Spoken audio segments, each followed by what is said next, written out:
A millionaire is approached by a little beggar on the street who pleads with him, "Please, sir, buy my drawing." When he saw the drawing, he was completely frozen. Dr. Alexander Hartley stood at the window of his penthouse office, gazing out at the glittering Chicago skyline. The city lights twinkled like stars, a fitting backdrop for a man who had reached the pinnacle of his profession. At 45, he was one of the most sought-after cardiologists in the country, with a reputation for performing miracles where others saw only hopelessness. As he sipped his expensive scotch, the amber liquid warming his throat, Alexander reflected on his latest triumph. Just hours ago, he had successfully completed a groundbreaking procedure, saving the life of a prominent senator's wife. The medical community would be buzzing about it for weeks, maybe even months. It was moments like these that validated all the sacrifices he had made to get here. Yet as the adrenaline of the day faded, a familiar emptiness crept in.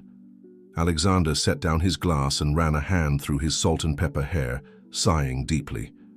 The view from the top was breathtaking, but it was also terribly lonely.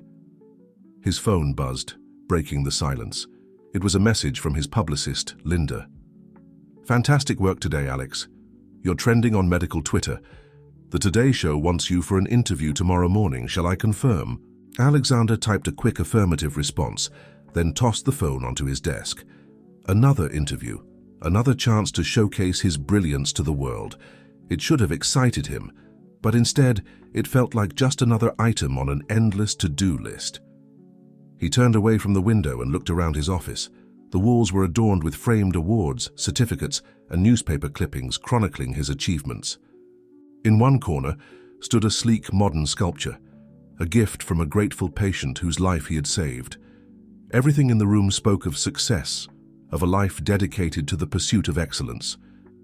But there, tucked away on a small shelf behind his desk, was something that didn't quite fit with the rest of the decor. It was a small wooden figurine of a bird in flight, crudely carved but full of character. Alexander walked over and picked it up, feeling its familiar weight in his hand. The figurine had been a gift from his father, Tom, a skilled artisan who had spent his life creating beautiful things with his hands.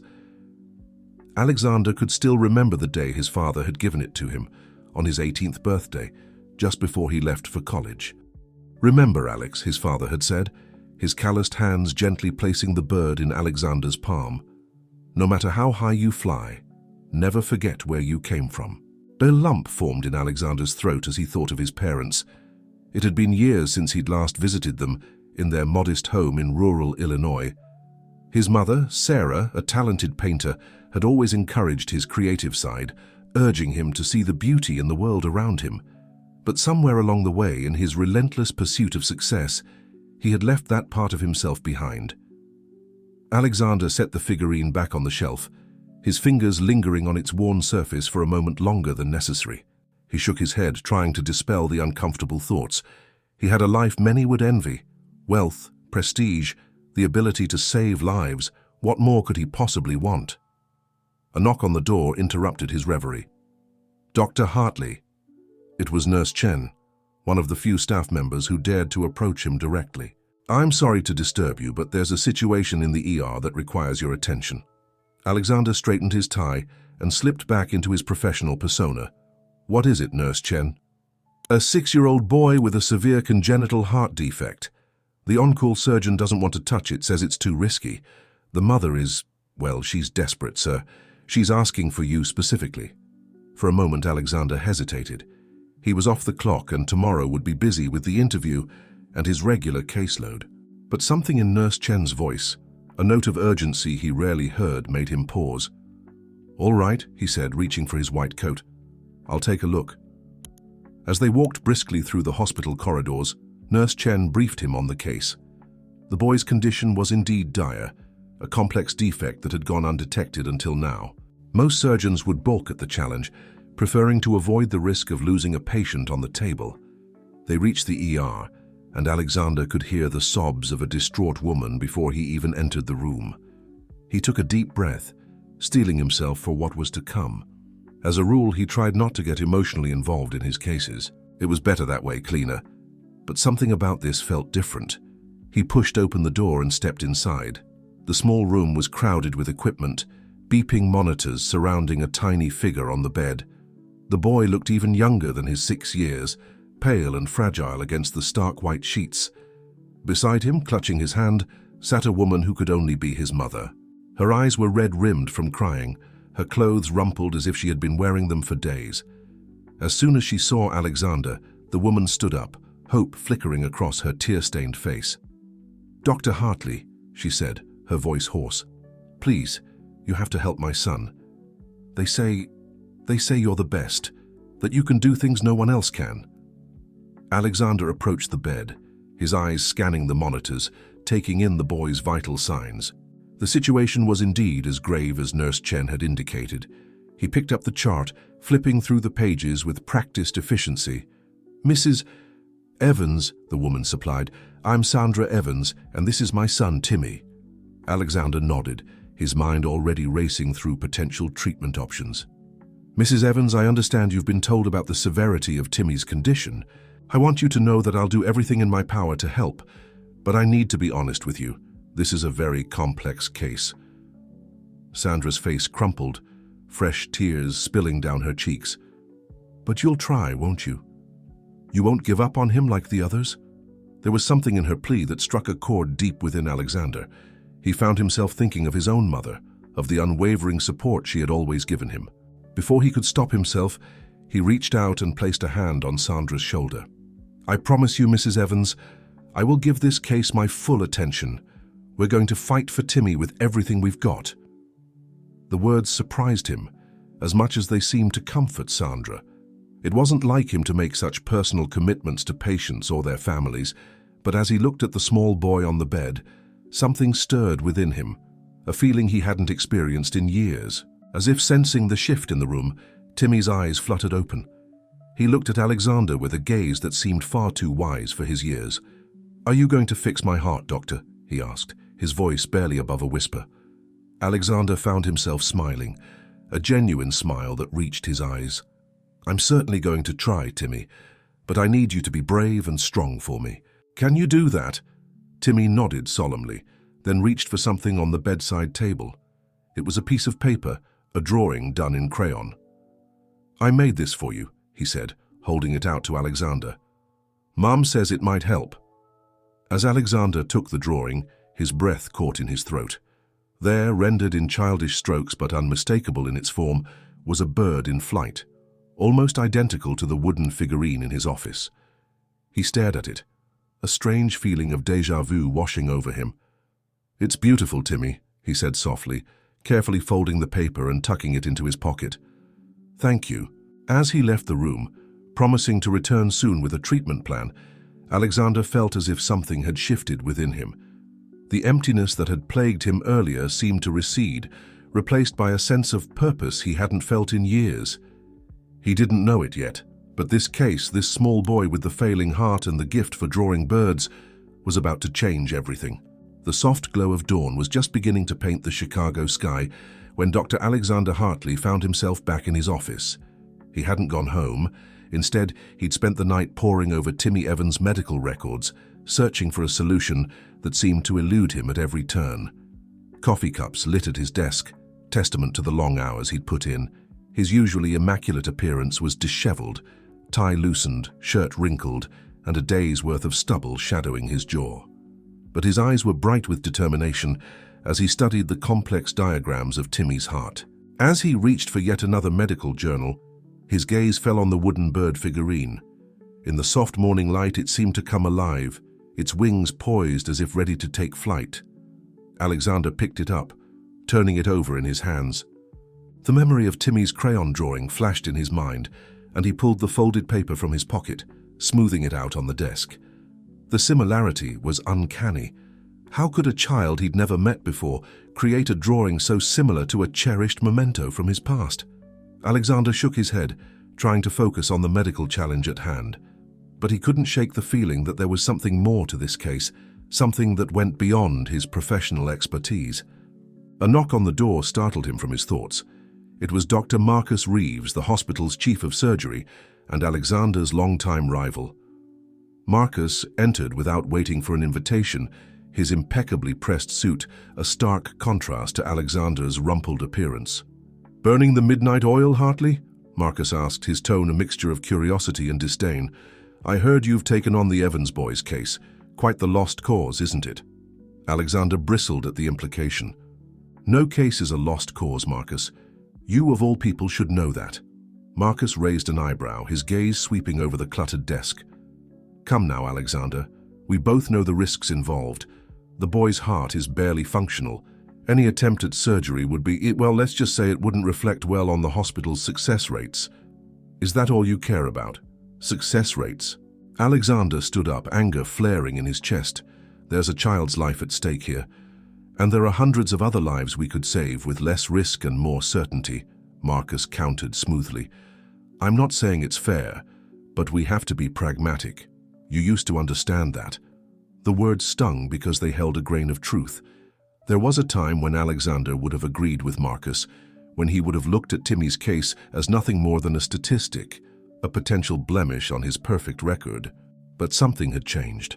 The pleading look in Sandra Evans's eyes, the quiet courage of little Timmy, the mysterious echo of his past in a child's drawing, all of it had awakened something in Alexander that he thought he'd left behind long ago. "I'm going to help this boy, Marcus," he said firmly, "and I don't give a damn about success rates or hospital politics. If you're not going to support me, then at least stay out of my way." Marcus held up his hands in a placating gesture. All right, it's your reputation on the line after all. It's your. Just don't say I didn't warn you." He turned to leave but paused at the door. "Oh, and Alexander, you might want to clean yourself up. You look like hell." As the door closed behind Marcus, Alexander slumped back into his chair, the weight of the challenge ahead pressing down on him. He glanced at his reflection in the window. Marcus was right, he did look like hell. But for the first time in years he felt alive, driven by something more than just professional ambition. He was about to return to his research when his phone buzzed. It was a reminder about his scheduled interview on the Today Show. Alexander groaned, having completely forgotten about it in the whirlwind of the past 12 hours. For a moment he considered cancelling. The old Alexander would never have missed such an opportunity for publicity. But as he reached for the phone, his eyes fell on Timmy's drawing once again. The smiling bird seemed to be challenging him, asking him what really mattered. With a decisive swipe he dismissed the reminder. There would be other interviews, other chances to bask in the spotlight. Right now, there was a little boy who needed him, a puzzle that needed solving. Alexander stood up, stretching his tired muscles. He needed a shower, a change of clothes, and probably another gallon of coffee. But first, he had a promise to keep. He made his way down to Timmy's room in the pediatric ward. The boy was awake, sitting up in bed and working on another drawing. Sandra Evans was curled up in a chair beside him, dark circles under her eyes suggesting she too had spent a sleepless night. "Good morning, Timmy," Alexander said softly, not wanting to startle them. "How are you feeling today?" Timmy looked up, his face lighting up with a smile that seemed to brighten the whole room. "Dr. Hartley, look, I made another picture for you." Alexander approached the bed, genuinely curious. This time the drawing showed two birds, one large and one small, flying together towards a bright sun. The symbolism wasn't lost on him, and he felt a lump forming in his throat. "It's wonderful, Timmy," he said, his voice thick with emotion. "You have a real talent." Sandra stirred in her chair, blinking up at Alexander. "Dr. Hartley, have you found anything? Is there hope?" Alexander pulled up a chair, sitting down so he was at eye level with both of them. "Mrs. Evans, Timmy, I want you to know that I've been working all night on your case. It's not going to be easy. The surgery we need to perform is incredibly complex, with significant risks." He saw the hope start to fade from Sandra's eyes and quickly continued, "But I believe it's possible. I've developed a new approach that I think could work. It's never been done before, which means there are no guarantees. But if you're willing to trust me, I'm ready to fight for Timmy with everything I've got." Sandra reached out, grasping Alexander's hand. "You're really willing to try, when everyone else said it was hopeless?" Alexander nodded, squeezing her hand reassuringly. "I am, but I need you both to understand the risks. This surgery, it's going to be the fight of Timmy's life, And I need you, Timmy, to be the bravest, strongest boy you can be. Can you do that for me?" Timmy sat up straighter, a determined look on his young face. "I can be brave, Dr. Hartley. I promise." "That's my boy," Sandra whispered, tears glistening in her eyes. As Alexander began to explain the procedure in terms they could understand, he felt a sense of purpose that had been missing from his life for far too long.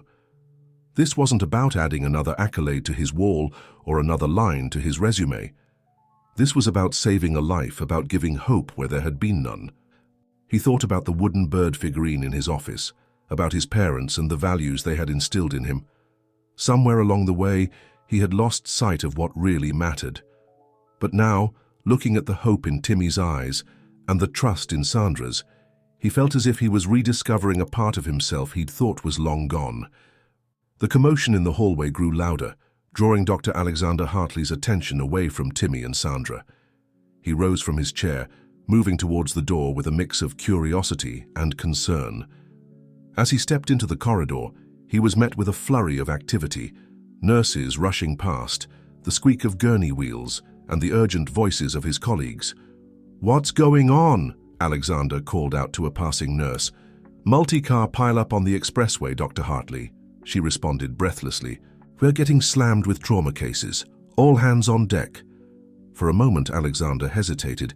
He glanced back at Timmy's room, where the boy and his mother were watching him with worried expressions. Then he looked down the hallway, where his skills were desperately needed.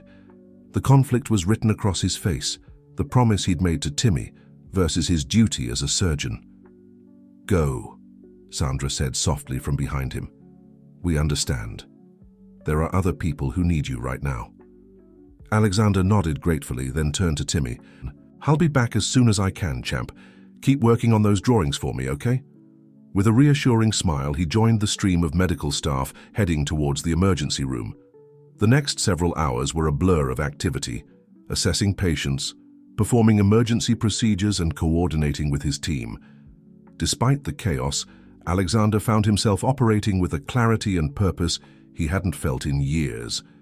Each life saved, each crisis averted, reminded him of why he'd become a doctor in the first place. It was late afternoon by the time things calmed down enough for Alexander to catch his breath. He was washing up after his final procedure when Dr. Marcus Reeves appeared beside him, looking as immaculate as ever despite the day's events.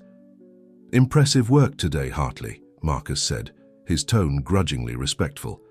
"I saw you in there with the truck driver. Tricky business with that aortic dissection." Alexander nodded, accepting the rare compliment. "Thanks, Marcus. It was touch and go for a while, but we pulled through." There was a moment of awkward silence between them, the memory of their earlier confrontation hanging in the air. Finally, Marcus spoke again, his voice lower this time. "Look, about the Evans boy, but I've been thinking maybe I was too hasty in my judgment. The board's been asking questions about your plans for the surgery." Alexander tensed, sensing there was more to this conversation than a simple change of heart. "And what did you tell them?" Marcus shrugged, his casual gesture at odds with the calculating look in his eyes. "I told them you were exploring all options. But Alexander, you have to understand the position this puts us in. If word gets out that we're attempting such a risky procedure on a child, we'll be giving hope to a family that had none," Alexander finished firmly. "Isn't that what we're supposed to do as doctors?" "Hope is a double-edged sword, my friend," Marcus replied. "If this doesn't work out, the fallout could be catastrophic for the hospital, for your career." Alexander dried his hands, turning to face Marcus fully. "Is that a threat?" Marcus held up his hands defensively. "Not at all. Consider it friendly advice. There are other cases, less risky ones, that could benefit from your skills. Why not focus on those?" The implication was clear. Back away from Timmy's case or face the consequences. For a moment, Alexander felt a flicker of doubt. Was he really willing to risk everything he'd built for this one case? Before he could respond, his pager buzzed. It was a message from Nurse Chen. "Dr. Hartley, please come to Timmy's room immediately." Without another word to Marcus, Alexander hurried towards the pediatric ward, his heart racing. Had something gone wrong? As he approached Timmy's room, he could hear raised voices inside. He pushed open the door to find Sandra Evans in tears, while a man he didn't recognize stood by Timmy's bed, his posture aggressive. Timmy himself was curled up in his bed, looking smaller and more vulnerable than ever. "What's going on here?" Alexander demanded, his authoritative tone cutting through the tension in the room. Sandra turned to him, relief washing over her face. "Dr. Hartley, thank God. This is my ex-husband, Brian, Timmy's father." The man, Brian, whirled to face Alexander, his eyes blazing with a mixture of fear and anger. "Are you the one who's filling my ex-wife's head with false hope? Do you have any idea what you're putting my son through?" Alexander took a deep breath, forcing himself to remain calm. "Mr. Evans, I understand your concern. Why don't we step outside and discuss this?" But Brian wasn't having it. "No, we'll discuss it right here. I've seen the reports, doctor. I know the risks of this surgery. How dare you use my son as some kind of guinea pig for your experimental procedures?"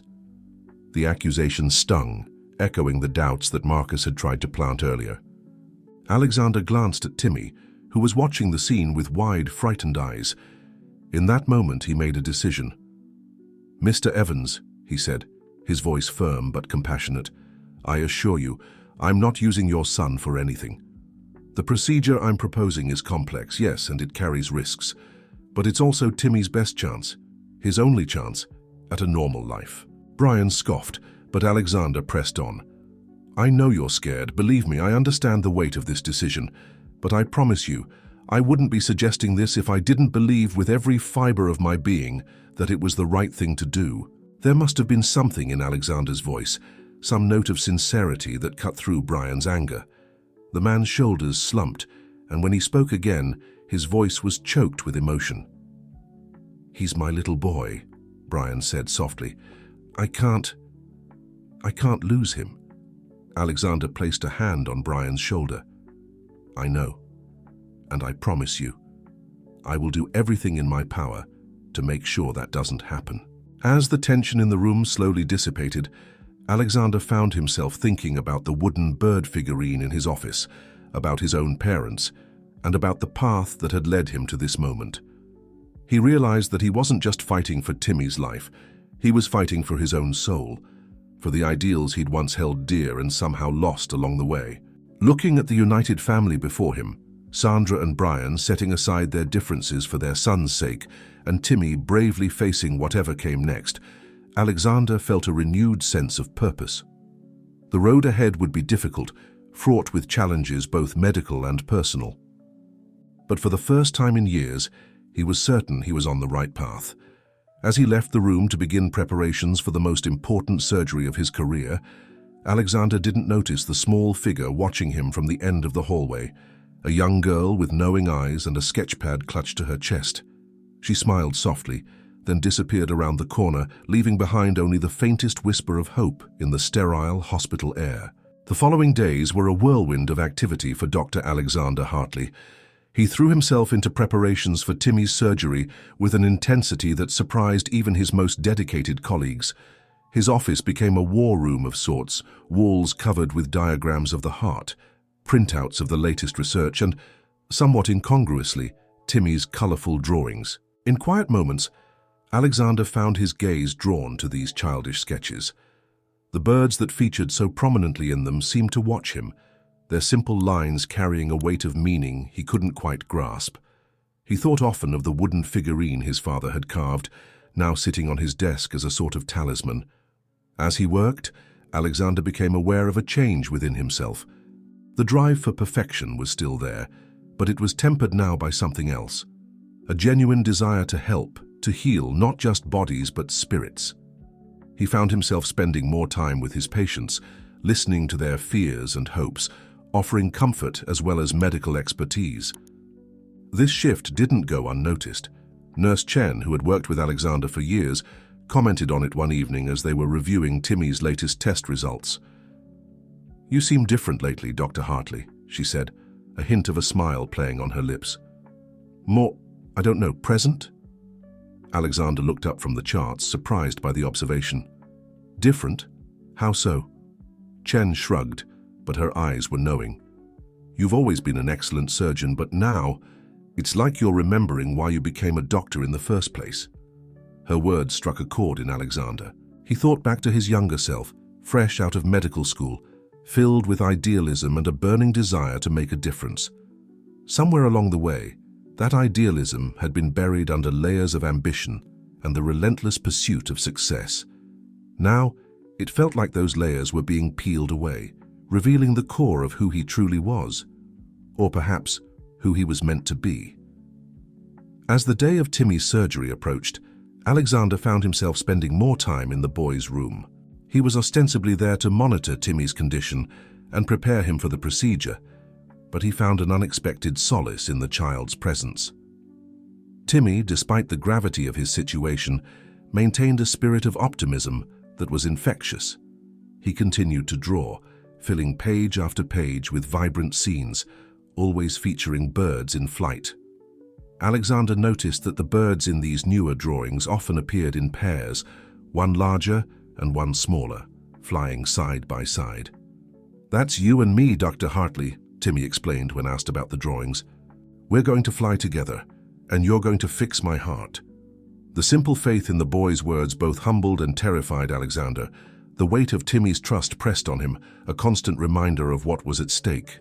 It was during one of these visits, just 2 days before the scheduled surgery, that something unexpected happened.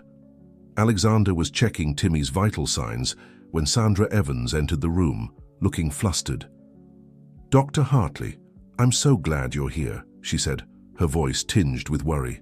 There's someone here to see you. She says it's important." Alexander frowned, puzzled. "Who is it?" Before Sandra could answer, a small figure darted past her into the room. It was a young girl, no more than 12 or 13, with tangled dark hair and clothes that had seen better days. In her arms, she clutched a battered sketchpad. "Please, you have to help me," the girl cried, her eyes wild with desperation. "My brother, he's sick. Nobody else will help us." Alexander was taken aback by the girl's sudden appearance and her frantic plea. He glanced at Sandra, who looked equally bewildered. "Slow down," he said gently, kneeling to meet the girl's eyes. "What's your name? And what's wrong with your brother?" The girl took a deep breath, visibly trying to calm herself. "I'm Lily, my brother. His name is Max. He has a bad heart like Timmy. I heard the nurses talking about you, saying you were going to do a special surgery. Please, can you help Max too?" Alexander's mind reeled. Another child with a severe heart condition? And how had this girl managed to get into the hospital unnoticed? He was about to call for security when Timmy's voice piped up from the bed. "Dr. Hartley, look, it's the girl from my dreams." All eyes turned to Timmy, who was sitting up in bed, pointing at Lily with an expression of wonder. "I've seen her in my dreams. She was always drawing birds, just like me." A chill ran down Alexander's spine. The coincidence was too strange to ignore. He turned back to Lily, noticing for the first time the sketchpad she held so tightly. "May I see your drawings?" he asked softly. With trembling hands, Lily opened the sketchpad. Alexander's breath caught in his throat. Page after page was filled with drawings of birds, the same style, the same themes as Timmy's artwork.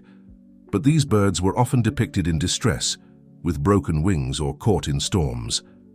As he flipped through the pages, a loose sheet fell out. Alexander picked it up and felt the world tilt beneath his feet. It was a drawing of a man, unmistakably himself, standing before 2 children. In his hands, he held a glowing heart. How did you draw this?" Alexander asked, his voice barely above a whisper. Lily shrugged, her eyes brimming with tears. "I don't know, I just draw what I see in my head. Please, Dr. Hartley, will you help my brother?" Alexander looked from Lily to Timmy, then back to the drawing in his hands. He felt as if he was standing on the edge of something profound, a mystery that went beyond medical science and touched on something deeper, something almost spiritual. In that moment, he made a decision that would change not just his life, but the lives of everyone in that room. "Lily," he said, his voice firm with resolve, "I want you to take me to your brother right now." Sandra gasped. "But Dr. Hartley, what about Timmy's surgery? It's in 2 days." Alexander stood, a new energy coursing through him. "Timmy's condition is stable. We can delay for a day if necessary." He turned to Lily. "Where is your brother?" He's not far," Lily said, hope dawning in her eyes. "I can take you to him." As they prepared to leave, Alexander caught sight of his reflection in the window. The man looking back at him was different from the one who had entered this hospital just days ago. His eyes were alight with purpose, his stance that of a man who had found his true calling. He didn't know where this path would lead, but he knew with certainty that he was meant to follow it. As he followed Lily out of the room, with Sandra and Timmy watching in amazement, Alexander felt as if he were stepping into a new chapter of his life, one filled with challenges, certainly, but also with the promise of redemption and the opportunity to make a real difference in the world. Little did he know that this decision would set in motion a chain of events that would test him to his very limits, forcing him to confront not just his professional abilities, but the very essence of who he was as a person. The journey ahead would be fraught with obstacles, ethical dilemmas, and moments of doubt, but it would also lead him to discoveries about himself and the nature of healing that he never could have imagined. As they left the hospital, the wooden bird figurine on Alexander's desk seemed to come alive in the fading sunlight, its wings spread wide as if preparing for flight. The journey had only just begun. The late afternoon sun cast long shadows across the city as Dr. Alexander Hartley followed Lily through a maze of narrow streets. They had left the gleaming towers of downtown Chicago behind, venturing into a part of the city that Alexander had never seen before. A world of crumbling buildings, trash-strewn alleys, and wary eyes that watched their progress from darkened doorways. "How much further?" Alexander asked, his voice hushed. He was acutely aware of how out of place he looked in his expensive suit and polished shoes. Lily glanced back at him, her face a mixture of hope and anxiety. "Just a little bit more.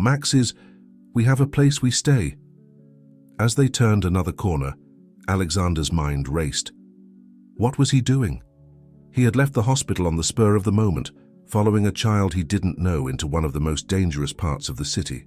It was reckless, potentially career-ending if anything went wrong, yet something deeper than logic drove him forward, a sense that this was where he needed to be. Finally, Lily came to a stop in front of an abandoned warehouse. The windows were boarded up, and a heavy chain secured the main door. But Lily seemed unfazed. She led Alexander around to the back, where a portion of the wall had crumbled away, creating a small opening. "Through here," she said, squeezing through the gap with practiced ease. Alexander hesitated for a moment, then took a deep breath and followed. The interior of the warehouse was dim, lit only by shafts of fading sunlight that filtered through cracks in the ceiling. The air was thick with dust and the musty smell of decay. "Max?"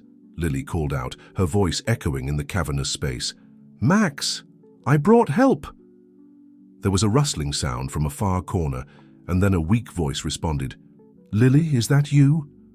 Alexander's medical instincts kicked in at the sound of that voice. He could hear the strain in it, the labored breathing that spoke of a heart struggling to do its job.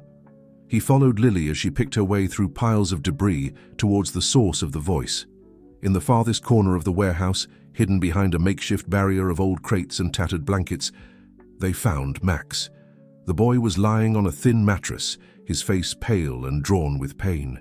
He couldn't have been more than 10 years old, but his eyes held a weariness that spoke of a life lived hard and fast. "Max," Lily said softly, kneeling beside her brother, "this is Dr. Hartley. He's going to help you." Max's eyes widened as they fell on Alexander. "A real doctor," he whispered, disbelief evident in his voice. Alexander knelt down beside the boy, his heart aching at the sight. "That's right, Max. I'm here to help. Can you tell me where it hurts?" As Max described his symptoms, the chest pain, the shortness of breath, the dizziness, Alexander listened intently, his trained ear picking up on telltale signs of a serious cardiac condition. He wished he had his medical bag with him, but he made do with what he had, using his hands to feel Max's pulse, checking his temperature, observing his breathing patterns. "How long has he been like this?" Alexander asked Lily, his voice low and urgent. Lily's eyes filled with tears. "It's been getting worse for months. We don't have anyone to help us. Our mom." She trailed off, unable to finish the sentence. Alexander nodded, understanding the unspoken tragedy.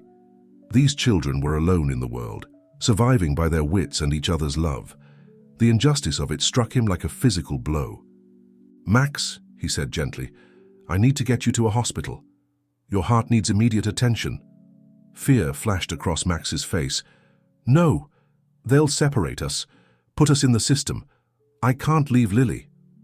Alexander looked between the two siblings, seeing the fierce protectiveness in Lily's eyes, the terror in Max's. He thought of his own childhood, of the love and support his parents had given him. These children had no one but each other. In that moment, Alexander made a decision that would change all of their lives forever. "Listen to me," he said, his voice firm but kind. "I promise you, both of you, that I won't let anyone separate you. But Max, if we don't get you help soon, you could—" He couldn't bring himself to say the word, but they all understood. Lily gripped her brother's hand tightly. "Please, Max, let Dr. Hartley help you. I'll be with you the whole time, I promise." After a long moment, Max nodded weakly. "Okay," he whispered. "Okay." Alexander wasted no time. He scooped Max up in his arms, surprised at how light the boy was. "Lily, grab anything you need. We're leaving now." As they made their way out of the warehouse, Alexander's mind was already racing ahead. He knew he was breaking every rule in the book, possibly risking his entire career. But looking down at the frail boy in his arms and the determined girl at his side, he knew he was doing the right thing. They emerged onto the street just as the last rays of sunlight were fading from the sky. Alexander hailed a taxi, ignoring the driver's suspicious look as they piled in. "Chicago Memorial Hospital," he said firmly. "And hurry." As the taxi wove through the evening traffic, Alexander felt as if he were crossing a threshold, leaving behind the carefully constructed world he had built for himself and stepping into something new and unknown. He looked at Max, barely conscious in his arms, and Lily, her face a mask of worry and hope. "It's going to be okay," he told them, and for the first time in years, he truly believed his own words. "We're going to face this together." The taxi sped through the night, carrying them towards a future none of them could have imagined. And somewhere in the back of Alexander's mind, he saw an image of two birds, one large, one small, taking flight together, soaring towards a bright and uncertain horizon. The emergency room of Chicago Memorial Hospital erupted into controlled chaos as Dr. Alexander Hartley burst through the doors, Max cradled in his arms and Lily close at his heels. "I need a gurney here, Stat," Alexander shouted, his authoritative voice cutting through the usual ER din. Nurses and orderlies rushed to respond, their eyes widening as they recognized the renowned cardiologist in his disheveled state. As Max was carefully transferred to a gurney, Alexander rattled off a series of orders. "I want a full cardiac workup, chest x-rays, and prep an OR. Page Dr. Chen and tell her to meet me in imaging." Lily clung to her brother's hand, her face pale with fear. "You promised," she whispered to Alexander. "You promised we'd stay together." Alexander knelt down to meet her eyes. "And I'm keeping that promise. Lily, I need you to be brave now. Let the nurses take care of Max for a few minutes. I'll be right back, and I won't let anyone take you away from him. Do you trust me?" Lily hesitated for a moment, then nodded, her jaw set with determination. Alexander squeezed her shoulder reassuringly before rushing off to change into scrubs and wash up. As he scrubbed his hands, staring at his reflection in the mirror, Alexander barely recognized himself. His hair was disheveled, his eyes wild with a mix of exhaustion and exhilaration. But there was something else there too, a fire he hadn't seen in years, a sense of purpose that went beyond professional ambition. Dr. Chen found him there, her face a mask of confusion and concern. "Dr. Hartley, what's going on? The nurses said you brought in a critical cardiac case, but it's not on any of our schedules." Alexander took a deep breath, then launched into a rapid explanation of the situation with Max and Lily. As he spoke, he could see the mixture of emotions playing across Chen's face: surprise, concern, and finally, a grudging admiration. "You know this could get you into serious trouble," she said when he finished, bringing in unregistered patients, promising to keep them together. It's against every protocol we have. I know, Alexander replied, his voice steady. But sometimes, Chen, we have to follow our hearts instead of our rulebooks. Are you with me on this? Chen studied him for a long moment, then a small smile tugged at the corner of her mouth. Well, someone has to keep you out of trouble. Let's go save this kid. The next few hours were a whirlwind of activity. Alexander and Chen pored over Max's test results, confirming what Alexander had suspected, a severe congenital heart defect that had gone untreated for far too long. The boy's heart was barely functioning, and without immediate intervention, his prognosis was grim. As they prepared for surgery, Alexander made sure to keep his promise to Lily. He arranged for her to stay in a private waiting room with a kind-hearted nurse assigned to look after her. He brought her updates on Max's condition whenever he could, marveling at the girl's strength and resilience. Just as they were about to wheel Max into surgery, Lily appeared at her brother's side, clutching her ever-present sketchpad. I made this for you, she said, tearing out a page and pressing it into Alexander's hand. It's for luck. Alexander looked down at the drawing. It showed a large bird sheltering two smaller ones beneath its wings, all of them soaring through a storm towards a bright sun. The symbolism wasn't lost on him, and he felt a lump form in his throat. Thank you, Lily, he said softly. I'll keep it with me during the surgery. As he entered the OR, Alexander felt a sense of calm settle over him. This was where he belonged, doing what he was meant to do. The complexities of the situation, the ethical dilemmas, the potential consequences, all faded away. There was only the patient, the challenge, and his skill. The surgery was long and grueling, pushing Alexander to the very limits of his abilities. Max's heart was in worse shape than they had initially thought, requiring Alexander to improvise and draw on every ounce of his experience and creativity. Hours ticked by, the tension in the OR palpable. More than once they nearly lost Max, his fragile heart struggling to keep beating. But each time, Alexander found a way to bring him back, his hands moving with a surety that seemed to come from somewhere beyond himself. As dawn broke over Chicago, casting a pale light through the OR windows, Alexander made the final suture. He stepped back, his scrubs drenched in sweat, and looked at the monitors. Max's heart was beating, weak and uneven, but beating. We did it, Chen breathed, the awe evident in her voice. I've never seen anything like that, Dr. Hartley. It was like watching an artist at work. Alexander nodded, too exhausted to speak. As the team began the process of closing up and preparing Max for post-op care, he slipped out of the OR and made his way to the waiting room where Lily had spent the night. He found her curled up in a chair, her sketchpad open on her lap. She had fallen asleep mid-drawing, her pencil still clutched in her hand. The nurse assigned to watch her looked up as Alexander entered, a question in her eyes. He made it, Alexander said softly. The surgery was successful. Lily stirred at the sound of his voice, blinking awake. Dr. Hartley, is Max? He's going to be okay, Alexander assured her, kneeling down beside her chair. Your brother is very strong, just like you.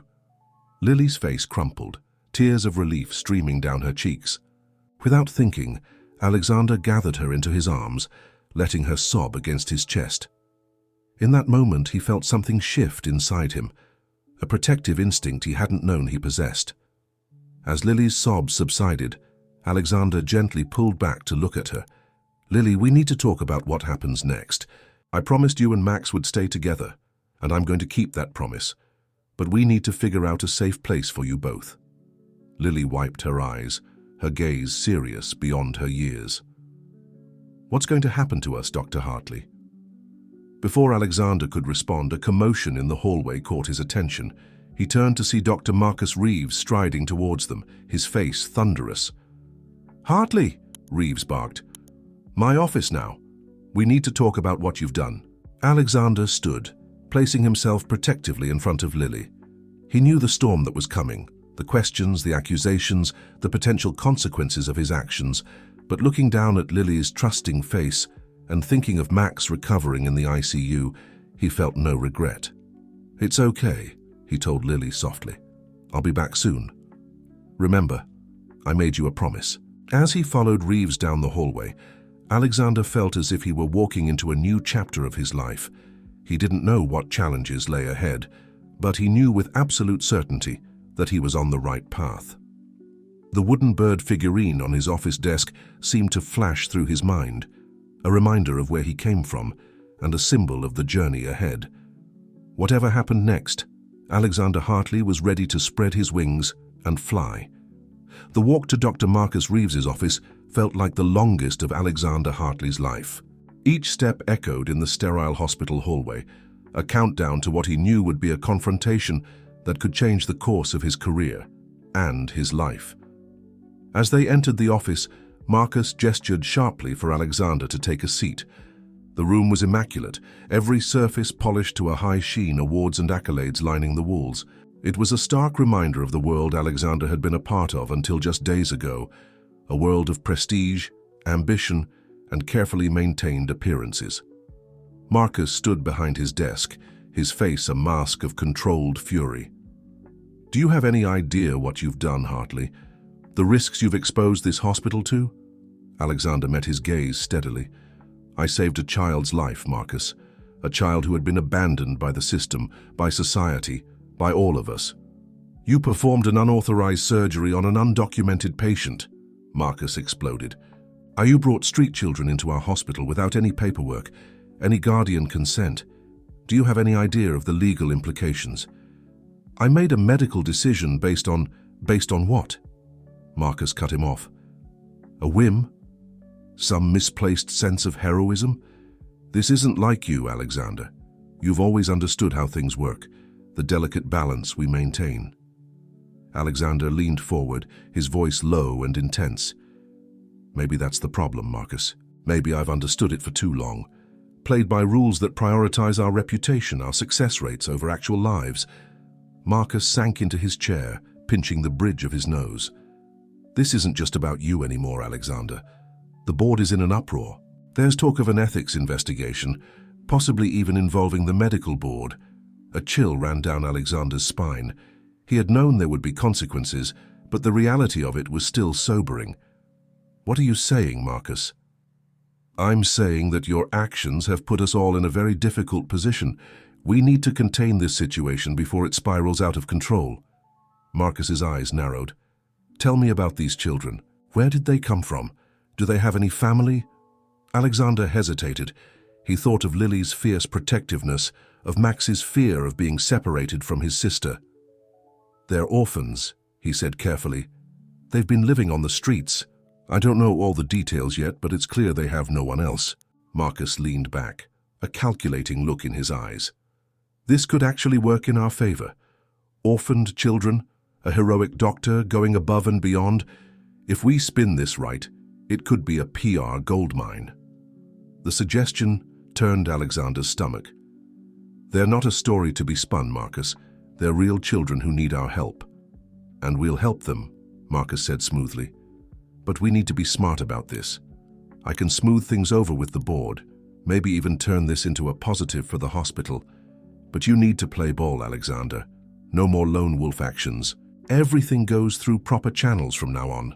Alexander stood up, his decision made. "I appreciate your offer, Marcus, but I can't agree to that. These kids trust me.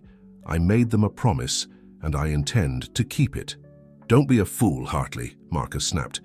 "I'm offering you a lifeline here. Without the hospital's support, you'll be facing this storm alone. Your career, everything you've worked for, it could all disappear."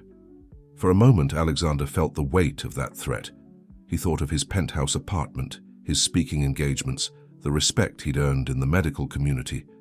But then he remembered the look in Lily's eyes when he promised to keep her and Max together, the feel of Max's fragile heart beneath his hands during surgery. "Maybe it's time for things to change," he said quietly. "I became a doctor to save lives, Marcus. Somewhere along the way I lost sight of that.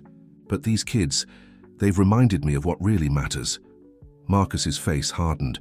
"I hope you understand what you're doing, Alexander. There's no going back from this." "I understand perfectly," Alexander replied, turning to leave. "And for the first time in years, I feel like I'm moving in the right direction." As he walked out of the office, Alexander felt a curious mix of terror and exhilaration. He had just thrown away the safety net that had defined his life for so long.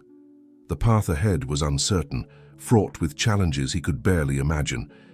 But there was also a sense of liberation, of stepping into a role he was always meant to play.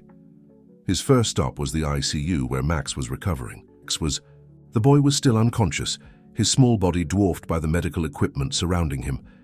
But his vital signs were strong, his newly repaired heart beating with a steady rhythm that brought a smile to Alexander's face. Lily was curled up in a chair beside the bed, her sketchpad open on her lap.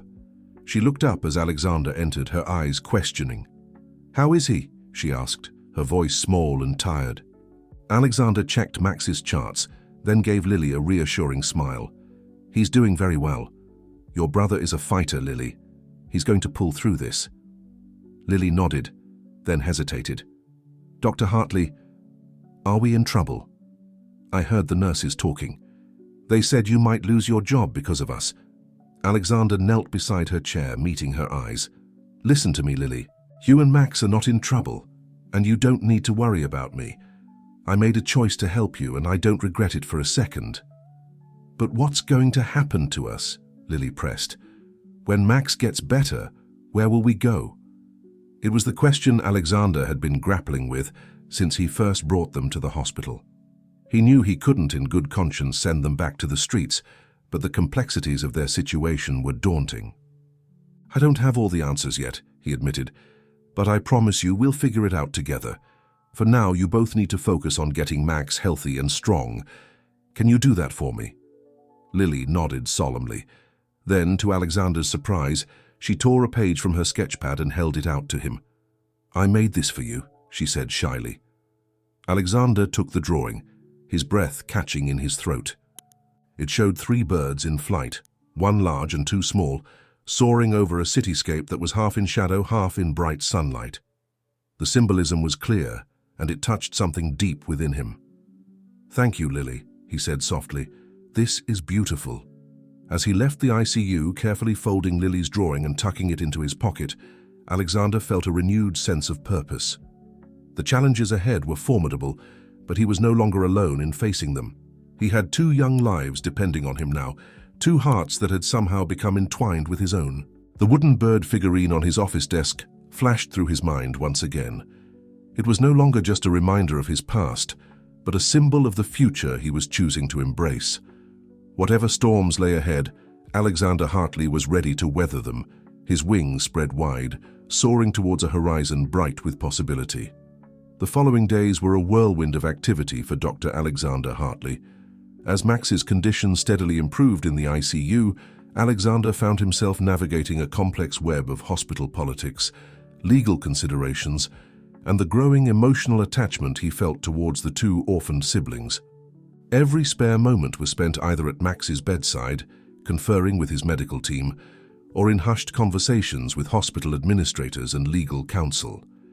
The story of the street children and the maverick doctor who saved them had begun to spread, drawing attention from both within and outside the hospital walls. It was during one of these moments, as Alexander was explaining a new treatment protocol to Lily, that Nurse Chen interrupted them. "Dr. Hartley," she said, her voice tense. "There's someone here to see you, from Child Protective Services." Alexander felt his heart sink. He had known this moment would come, but he had hoped for more time. He squeezed Lily's shoulder reassuringly. "Stay with your brother. I'll be back soon." In the hospital's administrative wing, Alexander found a stern-faced woman waiting for him. She introduced herself as Margaret Dawson, a senior caseworker with CPS. "Dr. Hartley," she began, her tone businesslike, "I understand you've taken on quite an unusual case here. 2 undocumented minors, one with severe medical needs. Can you walk me through exactly what happened?" Alexander took a deep breath and recounted the events of the past few days, from his first encounter with Lily to Max's successful surgery. As he spoke, he could see Ms. Dawson's expression shifting from skepticism to grudging respect. "What you did was incredibly risky, Dr. Hartley," she said when he finished. "Admirable, perhaps, but it's put us all in a difficult position. These children need proper guardianship, a stable environment." "I understand that," Alexander replied, leaning forward intently. But separating them now, after everything they've been through, would be traumatic. They need stability, yes, but they also need each other. Ms. Dawson's eyes narrowed. Are you suggesting you want to take on guardianship yourself, Doctor? Because I must warn you, that would be highly unusual given the circumstances. The question caught Alexander off guard. He hadn't allowed himself to think that far ahead, but now that the possibility was laid out before him, he felt a surge of certainty. If that's what it takes to keep them together and give them a chance at a better life, then yes, he said firmly, I'm willing to do whatever is necessary.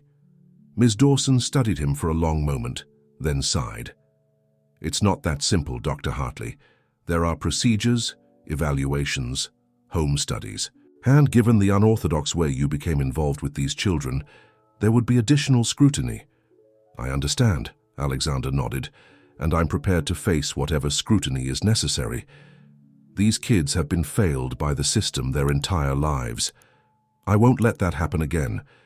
As they continued to discuss the complexities of the situation, Alexander felt a growing resolve.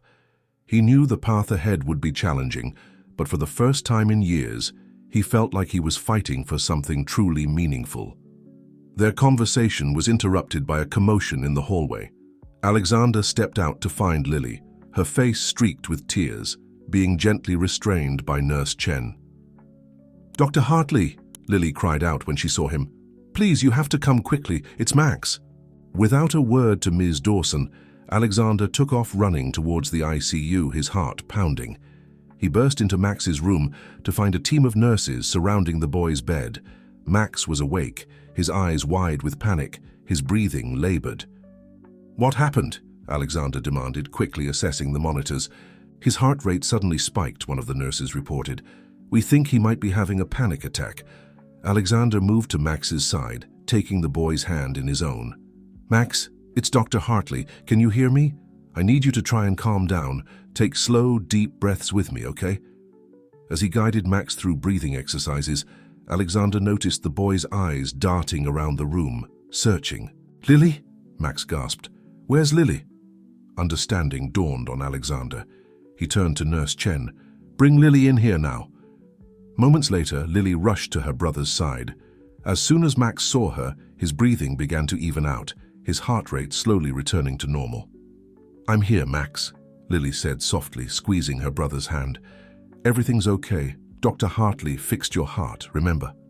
Alexander watched the interaction with a mixture of relief and amazement. The bond between these siblings was powerful, their need for each other palpable. He thought of his own childhood, of the support and love his parents had given him, and felt a renewed determination to fight for these children. As the crisis passed and Max drifted back to sleep, Alexander noticed Ms. Dawson standing in the doorway. She had witnessed the entire scene, and there was a new thoughtfulness in her expression. I see what you mean about keeping them together, she said quietly as Alexander joined her in the hallway. Their connection is remarkable. Alexander nodded. They've only had each other for so long. Separating them now would do more harm than good.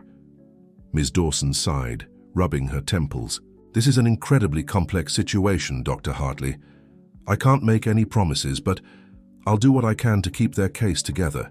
In the meantime, we'll need to find a temporary guardian for them both. I volunteer, Alexander said without hesitation, at least until we can figure out a more permanent solution. Ms. Dawson raised an eyebrow. You're sure about this? It's a huge responsibility, especially given your professional obligations. Alexander thought of the wooden bird figurine on his desk, of his parents who had taught him the value of compassion and courage. He thought of the emptiness that had plagued him for so long, and the sense of purpose he'd found in caring for Max and Lily. I've never been more sure of anything in my life, he said firmly. As Ms. Dawson left to begin the necessary paperwork, Alexander returned to Max's room. Lily had fallen asleep in the chair beside her brother's bed, her hand still clasping his. The sight filled Alexander with a warmth he hadn't felt in years. He gently draped a blanket over Lily's shoulders, then sat down on Max's other side. As he settled in for the night, prepared to watch over both children, Alexander felt a sense of peace wash over him.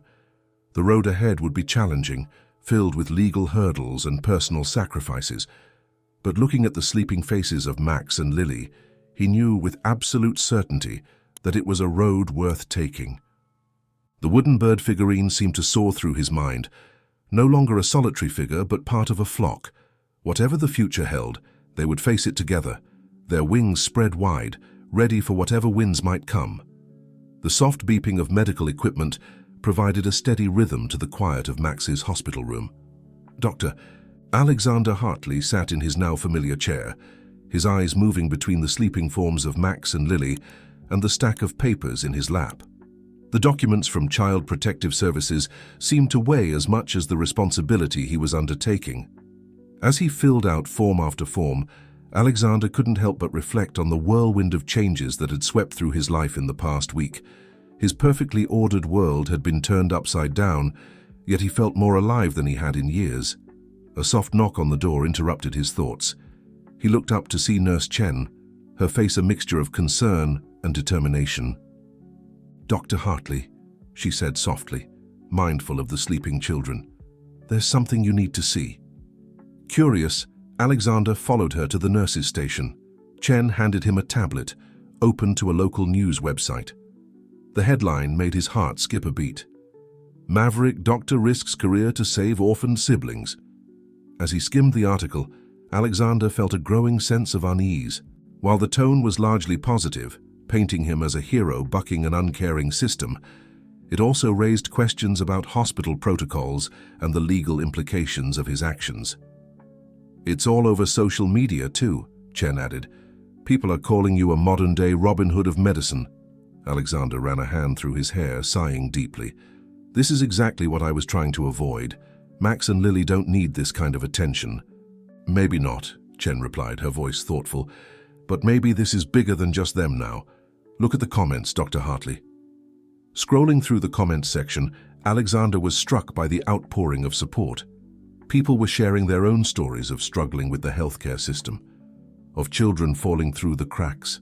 Many were calling for changes in how hospitals and social services handled cases like Max and Lily's.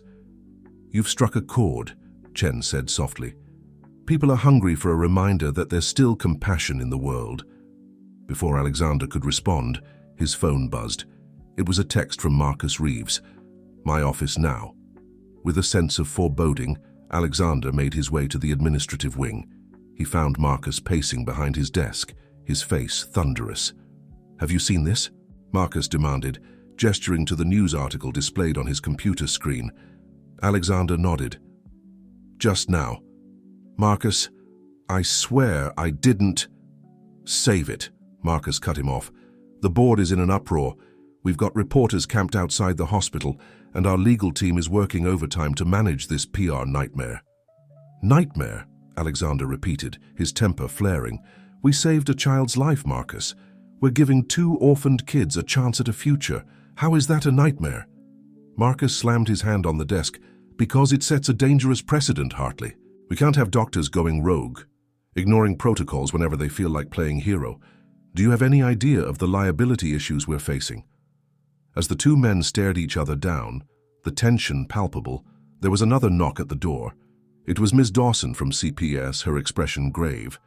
"Gentlemen," she said, stepping into the office, "I hope I'm not interrupting, but we have a situation developing." Alexander felt his heart sink. "What kind of situation?" Ms. Dawson took a deep breath. "We've been contacted by a couple claiming to be Max and Lily's aunt and uncle. They say they've been searching for the children for years and want to take custody." The news hit Alexander like a physical blow. "That's impossible," he said, his voice hoarse. "Lily told me they had no family left." "They might not have known," Ms. Dawson replied, "or they might have had reasons for hiding the truth. Either way, we're legally obligated to investigate the claim." Marcus leaned back in his chair, a calculating look in his eyes. "This could be the solution to our problem. If the children have family willing to take them in, our involvement ends. The story goes away." Alexander felt a surge of protective anger. "These aren't just some problem to be solved, Marcus. They're children who've been through trauma. We can't just hand them over to strangers claiming to be family without thorough investigation." Ms. Dawson nodded. "Dr. Hartley is right. We'll need to verify the claim and ensure that any placement is in the best interest of the children. In the meantime, given the media attention, we'll need to move Max and Lily to a secure location once Max is cleared for release." The implications of her words sank in. Alexander realized he might be separated from the children sooner than he'd anticipated. The thought sent a pang through his heart. "I want to be involved in the verification process," he said firmly, "and I want to be there when you talk to Max and Lily about this. They trust me." Ms. Dawson studied him for a moment, then nodded. "All right, Dr. Hartley. But remember, our priority has to be what's best for the children, not what feels best for us." As Alexander left the office, his mind reeling from this new development, he nearly collided with Lily in the hallway. She was out of breath, her eyes wide with panic. "Dr. Hartley, I've been looking everywhere for you," she gasped. "It's Max. He woke up and saw the news on TV. He's really upset. He thinks they're going to take us away." Without a word, Alexander took Lily's hand and hurried towards Max's room. As they walked, he felt the weight of the challenges ahead pressing down on him. The situation was growing more complex by the hour, with forces beyond his control threatening to unravel everything. But looking down at Lily's trusting face, feeling the warmth of her small hand in his, Alexander knew he couldn't give up. Whatever storms lay ahead, he would face them. For Max and Lily, for the promise he'd made, and for the man he was becoming. A man who finally understood the true meaning of healing. As they reached Max's room, Alexander took a deep breath, steeling himself for the difficult conversation ahead. The path forward was uncertain, but one thing was clear. The ripples of change he'd set in motion were only beginning to spread. Dr. Alexander Hartley pushed open the door to Max's room, his heart heavy with the weight of the conversation to come. The sight that greeted him only intensified his resolve. Max was sitting up in bed, his young face etched with fear and confusion, while a nurse tried unsuccessfully to calm him down. "It's okay. I've got this," Alexander said to the nurse, who nodded gratefully and left the room. "Dr. Hartley," Max cried, his voice trembling. "They're going to take us away, aren't they? I saw it on the TV. They're calling us orphans and saying we don't belong here." Alexander sat on the edge of the bed, placing a comforting hand on Max's shoulder. Lily climbed up next to her brother, their hands instinctively finding each other. "Listen to me, both of you," Alexander said, his voice gentle but firm. "What you saw on TV, it's complicated. But I promise you, I'm not going to let anyone take you away without making absolutely sure it's the right thing for you." Max's lower lip trembled. "But we don't have anywhere else to go. You said you'd help us stay together." Alexander took a deep breath, knowing he had to tread carefully. "And I meant that. But there's something we need to talk about. Something important has come up."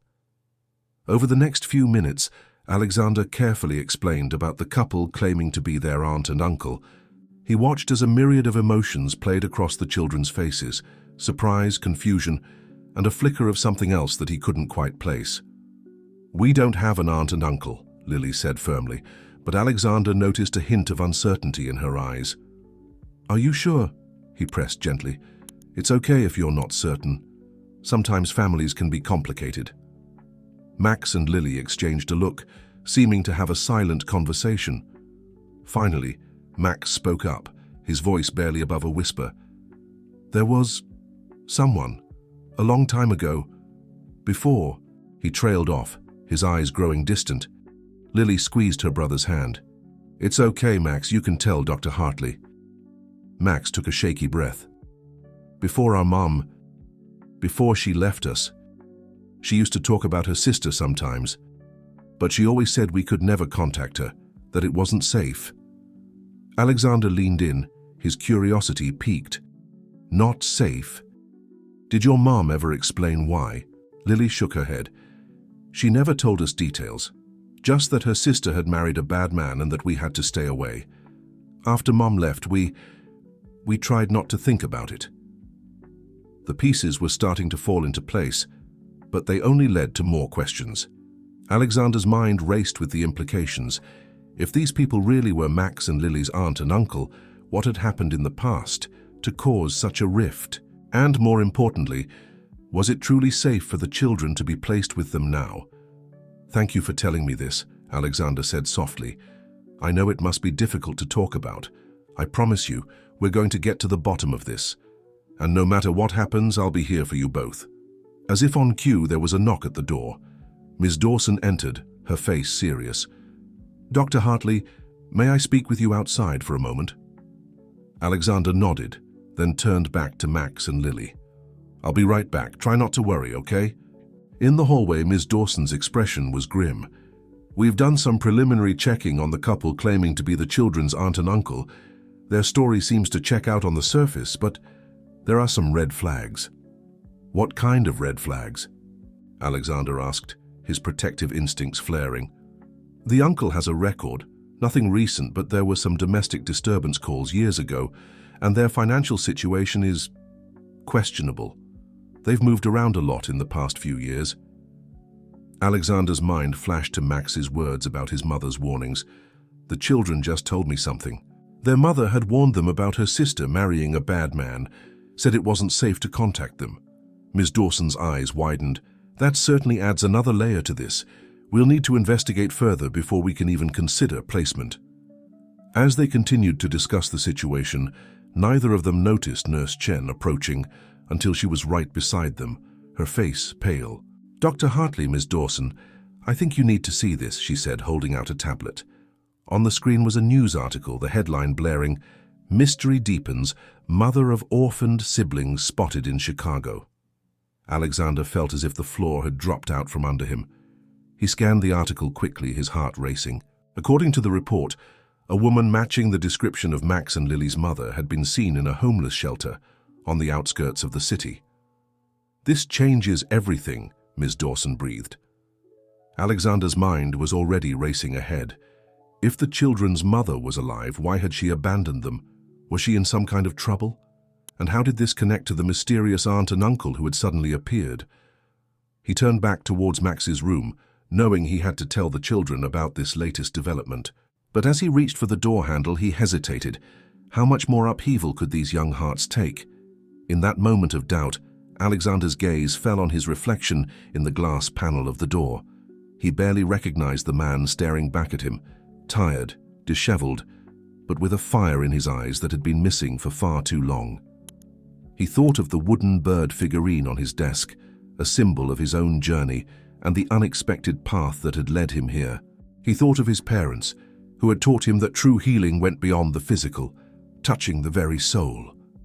Taking a deep breath, Alexander squared his shoulders and pushed open the door. Whatever twists and turns lay ahead in this increasingly complex story, he knew one thing for certain. He would stand by Max and Lily, helping them navigate the turbulent waters until they found safe harbor. As he stepped into the room, met by the expectant faces of the two children who had so unexpectedly become the center of his world, Alexander felt a sense of purpose, stronger than any he had known before. The truth, whatever it might be, was out there, and together they would unravel its threads no matter where they might lead. Dr. Alexander Hartley stood at the threshold of Max's hospital room, the weight of the world on his shoulders. The news of their mother's possible reappearance burned in his mind, a truth that could shatter the fragile trust he had built with Max and Lily. As he pushed the door open, their expectant faces turned to him, hope and fear mingling in their eyes.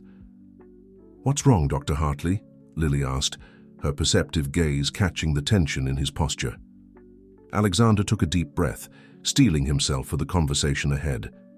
He pulled up a chair, sitting so he could look both children in the eye. "Max, Lily, there's something important we need to talk about. It's about your mother." The effect was immediate. Max's hand tightened around Lily's, while Lily's eyes widened with a mix of emotions, hope, fear, and something that looked almost like guilt. "What about her?" Max asked, his voice barely above a whisper. Alexander chose his words carefully. "There's been a report that someone who looks like your mother was seen in Chicago. We don't know for sure if it's her, but we're going to investigate." The silence that followed was deafening. Max's face crumpled, tears welling in his eyes, while Lily's expression became unreadable, her gaze fixed on some distant point. She left us," Max finally choked out. "Why would she come back now?" Alexander's heart ached for the pain in the boy's voice. He reached out, placing a comforting hand on Max's shoulder. "I don't know, Max, but I promise you, we're going to find out. Whatever happens, I'm here for both of you." Lily's voice, when she finally spoke, was so soft, Alexander almost missed it. "It's my fault." Both Alexander and Max turned to her, surprised. "What do you mean, Lily?" Alexander asked gently. Lily's lower lip trembled, but her voice grew stronger. "The night before Mom left, I heard her on the phone. She was crying, saying she had to do something to protect us. I should have told someone, should have stopped her, but I was scared." Max stared at his sister in disbelief. "You never told me that." "I'm sorry," Lily whispered, tears now flowing freely. I thought if I pretended it never happened, maybe she'd come back." Alexander's mind raced with this new information. What had driven their mother to abandon her children? What threat had she been trying to protect them from? "Lily," he said softly, "you have nothing to be sorry for. You were just a child trying to cope with a very difficult situation, but this information might be very helpful. Can you remember anything else about that phone call?" Lily furrowed her brow in concentration. "She mentioned a name. I think it was Uncle Jack. She said he had found us, and she had to lead him away." The pieces were starting to fall into place. Uncle Jack. Could this be the bad man their mother had warned them about, the one married to their aunt? Before Alexander could pursue this line of questioning further, there was a commotion in the hallway. Raised voices and hurried footsteps approached the room. The door burst open, revealing Ms. Dawson, her face flushed with urgency. "Dr. Hartley, we need to move the children now." Alexander stood instantly alert. "What's happening?" Ms. Dawson's eyes darted to Max and Lily, then back to Alexander. "The couple claiming to be their aunt and uncle are here. They're demanding to see the children, and they've brought a lawyer." A chill ran down Alexander's spine. He turned to Max and Lily, seeing the fear etched on their young faces. "It's going to be okay," he assured them, praying he could keep that promise. "We're going to keep you safe." As they hurriedly prepared to move Max, mindful of his still healing heart, Alexander's mind whirled with the implications of these new developments. The reappearance of the children's mother, the arrival of the mysterious aunt and uncle, it couldn't be a coincidence.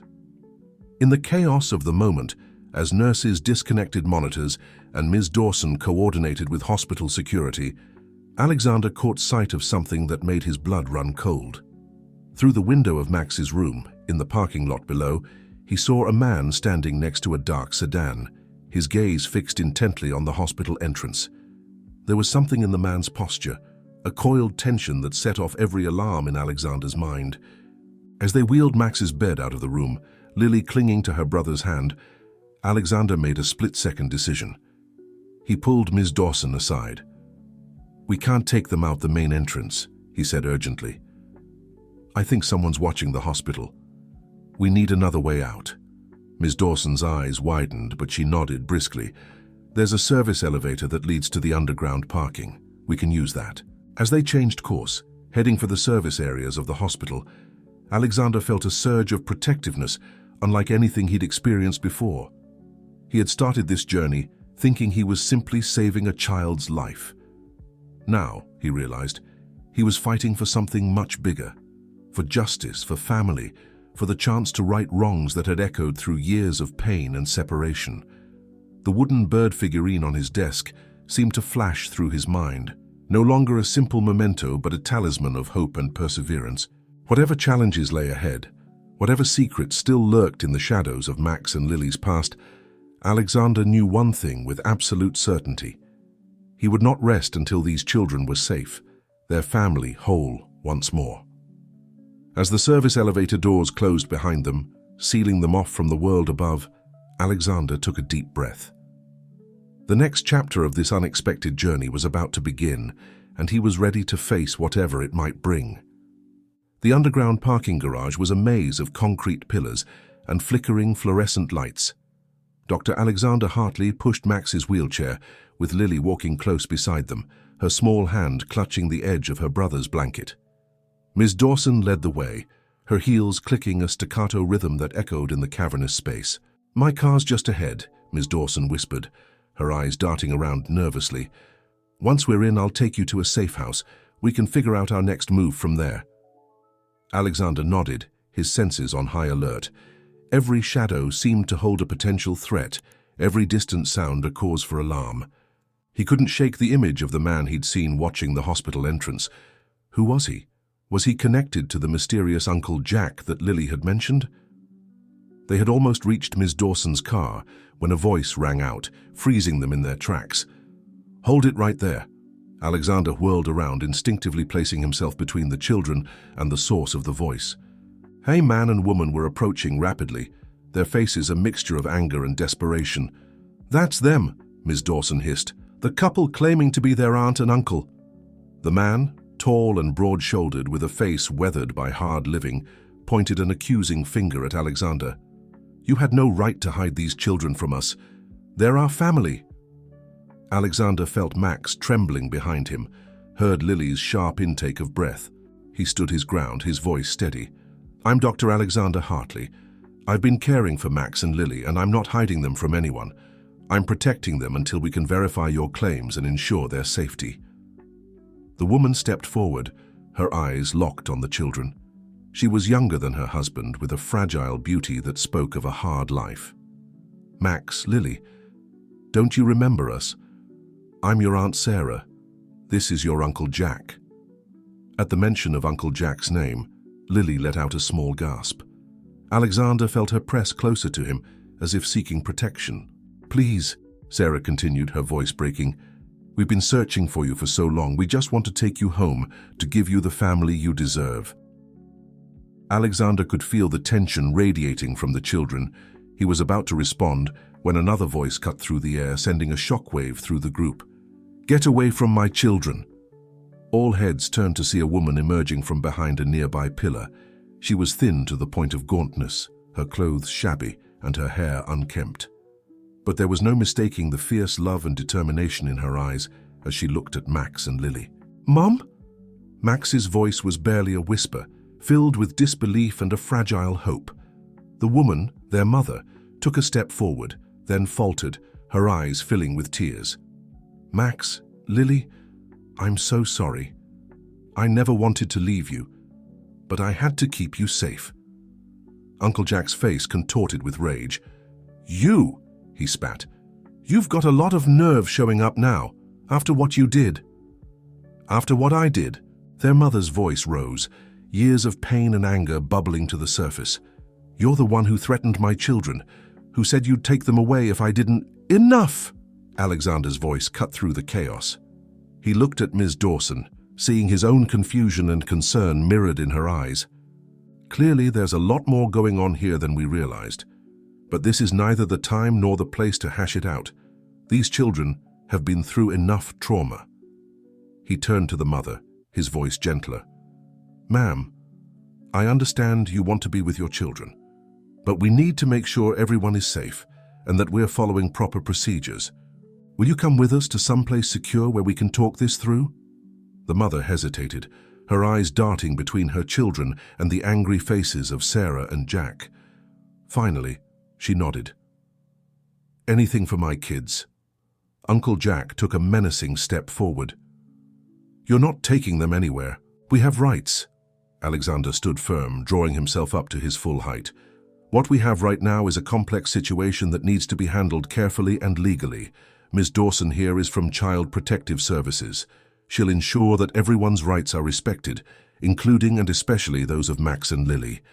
He locked eyes with Jack, his voice low and intense. "But let me be very clear. My primary concern is the well-being of these children, and I will do whatever it takes to keep them safe." For a tense moment, it seemed like Jack might lash out, but then Sarah placed a restraining hand on his arm, whispering something in his ear. The fight seemed to drain out of him, leaving behind a man who suddenly looked old and defeated. "Fine," Jack growled, "but this isn't over." As Sarah and Jack retreated, Alexander turned his attention back to Max and Lily. The children were staring at their mother, a whirlwind of emotions playing across their faces. Joy, confusion, hurt, longing. "Mom," Lily whispered, taking a hesitant step forward. "Is it really you?" Their mother nodded, tears streaming down her face. "It's me, baby. I'm here now, and I promise, I'll never leave you again." The reunion that followed was both heart-wrenching and beautiful. Alexander watched as the small family clung to each other, years of separation and pain giving way to the healing power of love. But even as he smiled at the scene, Alexander couldn't shake the feeling that this was just the beginning. There were still so many unanswered questions, so many potential dangers lurking in the shadows. As they made their way to Ms. Dawson's car, the family reunited but the future still uncertain. Alexander found himself thinking once again of the wooden bird figurine on his desk. It had started as a simple reminder of his past, but now it seemed to represent something more. The fragile beauty of hope, the strength found in facing adversity together, the power of love to heal even the deepest wounds. Whatever challenges lay ahead, Alexander knew he would face them alongside Max, Lily, and their mother. The journey that had begun with a desperate plea in a hospital corridor had become something far greater, a chance to redefine the very meaning of family, healing, and home. As they drove away from the hospital, leaving behind the shadows of the past and heading towards an uncertain but hopeful future, Alexander felt a sense of purpose, stronger than any he had known before. The road ahead might be difficult, but with compassion as his guide and determination as his fuel, he was ready to see this journey through to its end. The safe house was a modest two-story home in a quiet suburban neighborhood, its unremarkable facade belying the emotional turmoil unfolding within. Dr. Alexander Hartley stood by the living room window, his eyes scanning the street outside for any sign of threat. Behind him, the reunion between Max, Lily, and their mother Amanda continued in a mixture of tears, hugs, and tentative smiles. Ms. Dawson sat in an armchair, her notepad at the ready, watching the scene with a mixture of professional detachment and genuine empathy. As the initial wave of emotion began to subside, she cleared her throat gently. "I know this is difficult," she said, her voice soft but firm. "But we need to understand exactly what happened, for the children's safety, and to determine the best path forward." Amanda nodded, wiping her eyes. She pulled Max and Lily close, one on each side of her on the worn sofa. "Where do I even begin?" she whispered. Alexander turned from the window, moving to sit across from the small family. "Maybe start with the night you left," he suggested gently. Lily mentioned overhearing a phone call. Amanda's eyes widened in surprise, then filled with guilt as she looked at her daughter. "Oh, sweetheart, I never meant for you to hear that. I'm so sorry." Lily shrugged, trying to appear brave despite the tremble in her voice. "It's okay, Mom. I just want to understand." Taking a deep breath, Amanda began her story.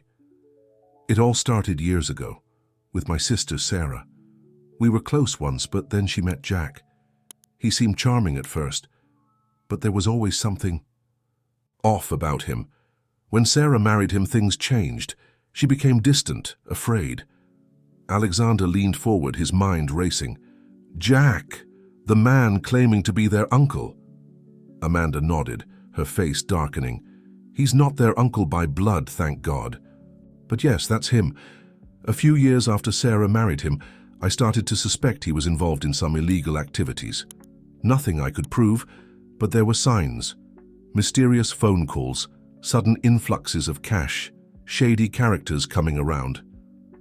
"What kind of illegal activities?" Ms. Dawson asked, her pen poised over her notepad. Amanda shook her head. "I was never sure of the details, but I think it had something to do with smuggling. Art, maybe, or antiquities. Whatever it was big enough that Jack was always paranoid about being watched or caught." She paused, pulling Max and Lily closer. "Then about a year before I left, Sarah showed up at our door in the middle of the night. She was terrified, babbling about how Jack had gone too far, how he'd done something terrible. She begged me to help her disappear." "Did you?" Alexander asked softly. Amanda nodded, tears welling in her eyes. "I helped her get a new identity, set her up in a town a few states away. I thought that was the end of it. But then Jack started showing up, asking questions. He was convinced I knew where Sarah was, that I was hiding something from him." Her voice broke as she continued. "The night I left, Jack had called. He was drunk, angry. He said he knew I'd helped Sarah, and that if I didn't tell him where she was, he'd take the kids, use them as leverage. I couldn't let that happen. So I ran, thinking if I disappeared too, he'd follow me and leave Max and Lily alone. The room fell silent as the weight of Amanda's words sank in. Alexander felt a mixture of anger and admiration. Anger at the circumstances that had torn this family apart, and admiration for the lengths Amanda had gone to protect her children. Max was the first to speak, his voice small and confused. "But why didn't you come back, Mum? Why did you stay away so long?" Amanda's face crumpled with guilt and sorrow. "Oh, baby, I wanted to, every single day, but I was scared. Scared that if I came back, Jack would find us all.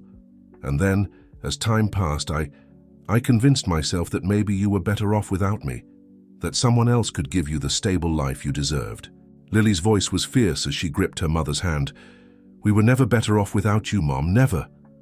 As Alexander watched the family cling to each other, he felt a renewed sense of purpose. The mystery was unraveling, but the danger was far from over. Jack was still out there, potentially still a threat, and there were legal hurdles to overcome: Amanda's abandonment, the children's time on the streets, the complex custody situation. He caught Ms. Dawson's eye, seeing his own determination reflected there. They had a long road ahead, but the truth was finally coming to light. It was a start, a foundation on which to build a brighter future for this fractured family. "Amanda," Alexander said gently, "thank you for sharing this with us. I know it wasn't easy, but understanding what happened is the first step in making things right." Amanda looked up at him, gratitude shining in her tear-filled eyes. "Thank you, Dr. Hartley, for everything you've done for my children. I don't know how I'll ever repay you." Alexander shook his head, a small smile playing on his lips. "Seeing this family reunited is all the repayment I need.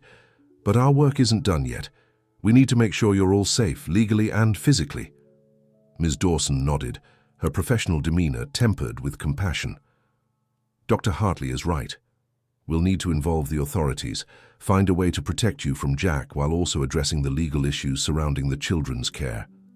As they began to discuss the next steps, Alexander felt a tugging on his sleeve. He looked down to see Lily holding out a piece of paper, another of her drawings.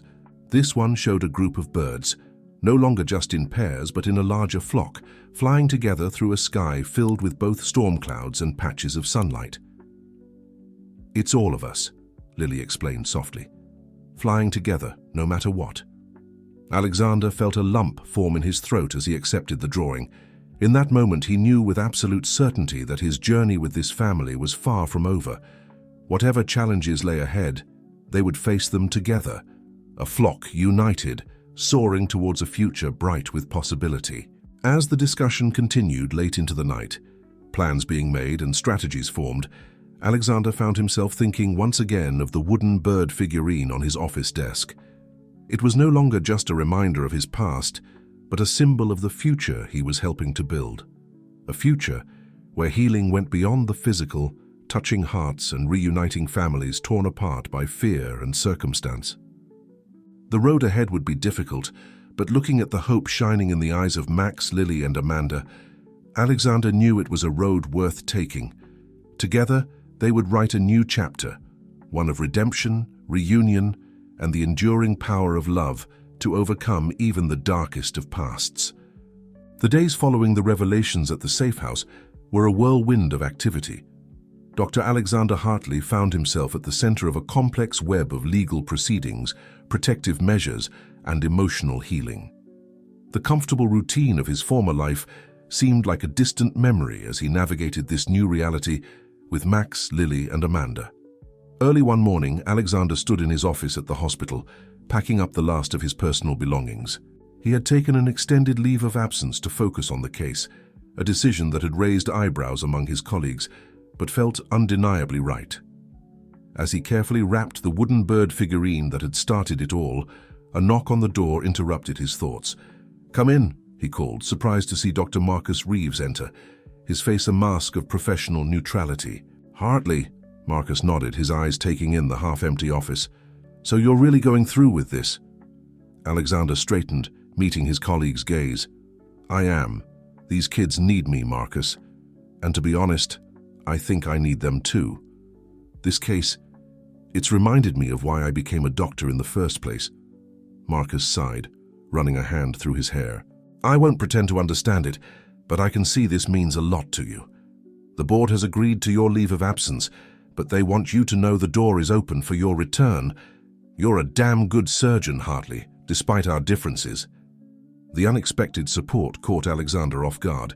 He offered Marcus a genuine smile. "Thank you. That means more than you know." As Marcus left, Alexander felt a weight lift from his shoulders. He had been so focused on the challenges ahead that he'd almost forgotten the life he was leaving behind. But now, looking at his packed belongings, he realized this wasn't an ending, but a new beginning. Across town, in a modest apartment that had become their temporary home, Amanda sat with Max and Lily, helping them prepare for the day ahead. It was to be their first meeting with the prosecutor assigned to build a case against Jack, and tension hung heavy in the air. "Do we really have to do this, Mom?" Max asked, his voice small and uncertain. "Can't we just forget about Uncle Jack and move on?" Amanda knelt in front of her son, gently smoothing his hair. "I wish we could, sweetheart. But what Jack did, threatening our family, forcing us apart, it was wrong. And sometimes to make things right, we have to be brave and tell our story." Lily, who had been quietly sketching in the corner, looked up. "Will Dr. Hartley be there with us?" "Of course I will," came Alexander's voice from the doorway. He entered the apartment, his arms full of paper bags. "And I brought breakfast. Can't face a big day on an empty stomach, right?" As they ate together, Alexander marveled at how natural it felt, how quickly this small family had become such an integral part of his life. The children's resilience never ceased to amaze him, and Amanda's strength in the face of adversity was truly inspiring. After breakfast, as they prepared to leave for the prosecutor's office, Lily tugged on Alexander's sleeve. "Dr. Hartley, I made something for you." She held out a small, crudely folded paper crane. "It's for luck, and to say thank you for being our guardian angel." Alexander felt a lump form in his throat as he carefully took the delicate creation. "Thank you, Lily. This means the world to me, and you know what? You're my guardian angels too, all of you. You've given me a purpose I didn't even know I was missing." The meeting with the prosecutor was long and emotionally draining. Alexander sat beside Amanda as she recounted the years of fear and separation, providing silent support when her voice faltered. Max and Lily, brave beyond their years, shared their experiences of life on the streets, of the hardship they'd endured. As difficult as it was, Alexander could see the cathartic effect the process was having on the family. With each retelling, the shadows of the past seemed to lose some of their power, replaced by a growing determination to build a better future. After the meeting, exhausted but relieved, they decided to take a detour on their way home. Alexander drove them to a small park on the outskirts of the city, a peaceful oasis of green amidst the urban sprawl. As Max and Lily ran to the playground, their laughter a balm to the heavy emotions of the day, Alexander and Amanda sat on a nearby bench. "How are you holding up?" he asked gently. Amanda sighed, her gaze fixed on her playing children. "It's hard, reliving it all, but also liberating in a way. For so long I've been carrying this weight, this fear, sharing it, knowing that something's being done, it helps." Alexander nodded, understanding all too well the power of unburdening one's soul. "You're incredibly strong, Amanda. What you did to protect your children, it's remarkable." She turned to him, her eyes shining with unshed tears. "I couldn't have done any of this without you, Alexander. You didn't just save Max's life with that surgery. You saved all of us. You gave us a chance at being a family again." As the sun began to set, casting a warm glow over the park, Alexander watched Max and Lily chasing each other around the playground, their peals of laughter carried on the evening breeze. Amanda sat beside him, a contented smile on her face as she watched her children play. In that moment, Alexander felt a profound sense of rightness, of belonging. The journey ahead was still uncertain, with legal battles to fight and wounds to heal. But looking at this small family that had unexpectedly become his own, he knew that together they could face anything. He reached into his pocket, feeling the smooth wood of the bird figurine his father had carved so long ago. It was no longer just a reminder of his past, but a symbol of the future he was helping to build. A future where healing went beyond the physical, touching hearts and reuniting families torn apart by fear and circumstance. As Max and Lily ran back to them, faces flushed with exertion and joy, Alexander made a silent promise. He would be there for this family, through whatever challenges lay ahead. Together, they would spread their wings and soar, leaving behind the shadows of the past and flying towards a future bright with hope and possibility. The wooden bird figurine seemed to pulse with warmth in his pocket, a talisman of the incredible journey that had brought them all together. And as the family walked hand in hand back to the car, ready to face whatever came next, Alexander knew that he had found something he never even knew he was looking for, a sense of purpose, of family, and of home. The courtroom was hushed as Amanda took the stand, her hands trembling slightly as she was sworn in. Dr. Alexander Hartley sat in the gallery, Max and Lily on either side of him, their small hands gripping his tightly. The trial against Jack had finally begun, and the tension in the air was palpable. As Amanda began to recount her story, her voice grew stronger with each word. She spoke of the years of fear, of the impossible choice she'd faced, and of the heartbreak of leaving her children behind. Alexander watched the jury's faces, seeing shock, sympathy, and anger flicker across them as the full extent of Jack's actions came to light. Across the aisle, Jack sat with his defense attorney, his face a mask of indifference. But Alexander, watching closely, saw the man's jaw clench and his eyes narrow as Amanda's testimony painted a damning picture of his character and actions. When it was Jack's turn to take the stand, his demeanor changed. Gone was the intimidating figure from the parking garage. In his place was a man who portrayed himself as misunderstood, claiming he had only been trying to reunite a broken family. His performance was smooth, rehearsed, and Alexander felt a knot of worry form in his stomach. During a recess, Alexander found Amanda in the hallway, her face pale and drawn. "You did great up there," he reassured her, placing a comforting hand on her shoulder. Amanda managed a weak smile. "I just hope it's enough. Jack, he's always been good at manipulating people. What if the jury believes him?" Before Alexander could respond, Max and Lily appeared at their side, having slipped away from the social worker who was watching them. "Mom," Lily said, her voice filled with a maturity beyond her years, "we believe in you, and so does Dr. Hartley.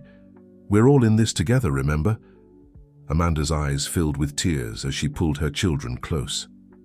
Alexander watched the small family embrace, feeling once again the powerful bond that had formed between all of them. Whatever the outcome of the trial, he knew they would face it as a unit. As the trial progressed over the next few days, Alexander found himself constantly amazed by the strength and resilience of Max and Lily. Despite the stress of the situation, they seemed to be thriving, their bond with their mother growing stronger each day. He often caught Lily sketching during breaks in the proceedings, her drawings filled with images of birds in flight, soaring over stormy skies towards patches of sunlight. It was during one of these breaks that Alexander received an unexpected call. The name on his phone screen made his heart skip a beat. Dr. Marcus Reeves. "Hartley?" Marcus's voice came through, uncharacteristically hesitant. "How's the trial going?" Alexander sighed, running a hand through his hair. "Hey, it's tough, Marcus. Jack's defense is pulling out all the stops, but we're hanging in there." There was a pause, then Marcus spoke again. "Listen, I've been thinking about your situation. The board has been discussing it too. We want to help." Alexander's eyebrows shot up in surprise. "Help? How?" "We're prepared to offer resources, legal support, counseling services for the family, whatever you need. And," Marcus hesitated, "we want you to know that your job is secure no matter how long this takes. You're doing important work, Hartley. It's opened our eyes to some gaps in our system, gaps we want to address." Overwhelmed by the unexpected support, Alexander felt a lump form in his throat. "Marcus, thank you. This means more than you know." As he ended the call, Alexander turned to find Lily standing nearby, a knowing smile on her face. "Good news?" she asked.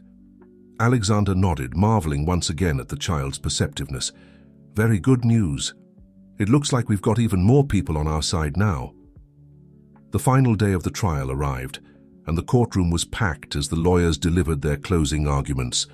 Alexander sat with Amanda, Max, and Lily, his arm protectively around the children as they listened to the prosecution sum up the case against Jack. When the jury filed out to begin deliberations, the wait began. Hours ticked by, feeling like an eternity. Alexander paced the hallway, his mind racing with all the possible outcomes. Amanda sat quietly, her children close by her side, their presence seeming to give her strength. Finally, after what seemed like days, but was in reality only a few hours, the jury returned. As the foreman stood to deliver the verdict, Alexander held his breath, feeling the collective tension in the room. On the charges of extortion, threatening a minor, and conspiracy to commit kidnapping, we find the defendant, Jack Thompson, guilty. The courtroom erupted in a mixture of gasps, cries, and sighs of relief. Alexander felt Max and Lily's arms wrap around him as Amanda broke down in tears of joy and relief. Jack, his face a storm of anger and disbelief, was led away in handcuffs. As they left the courthouse, stepping out into the bright sunlight, Alexander felt as if a great weight had been lifted. The journey wasn't over. There would be sentencing, ongoing therapy, and the long process of healing. But the worst was behind them. Amanda turned to Alexander, her eyes shining with gratitude. "We did it," she said softly. "All of us, together." Alexander nodded, feeling a sense of accomplishment unlike anything he'd experienced in the operating room.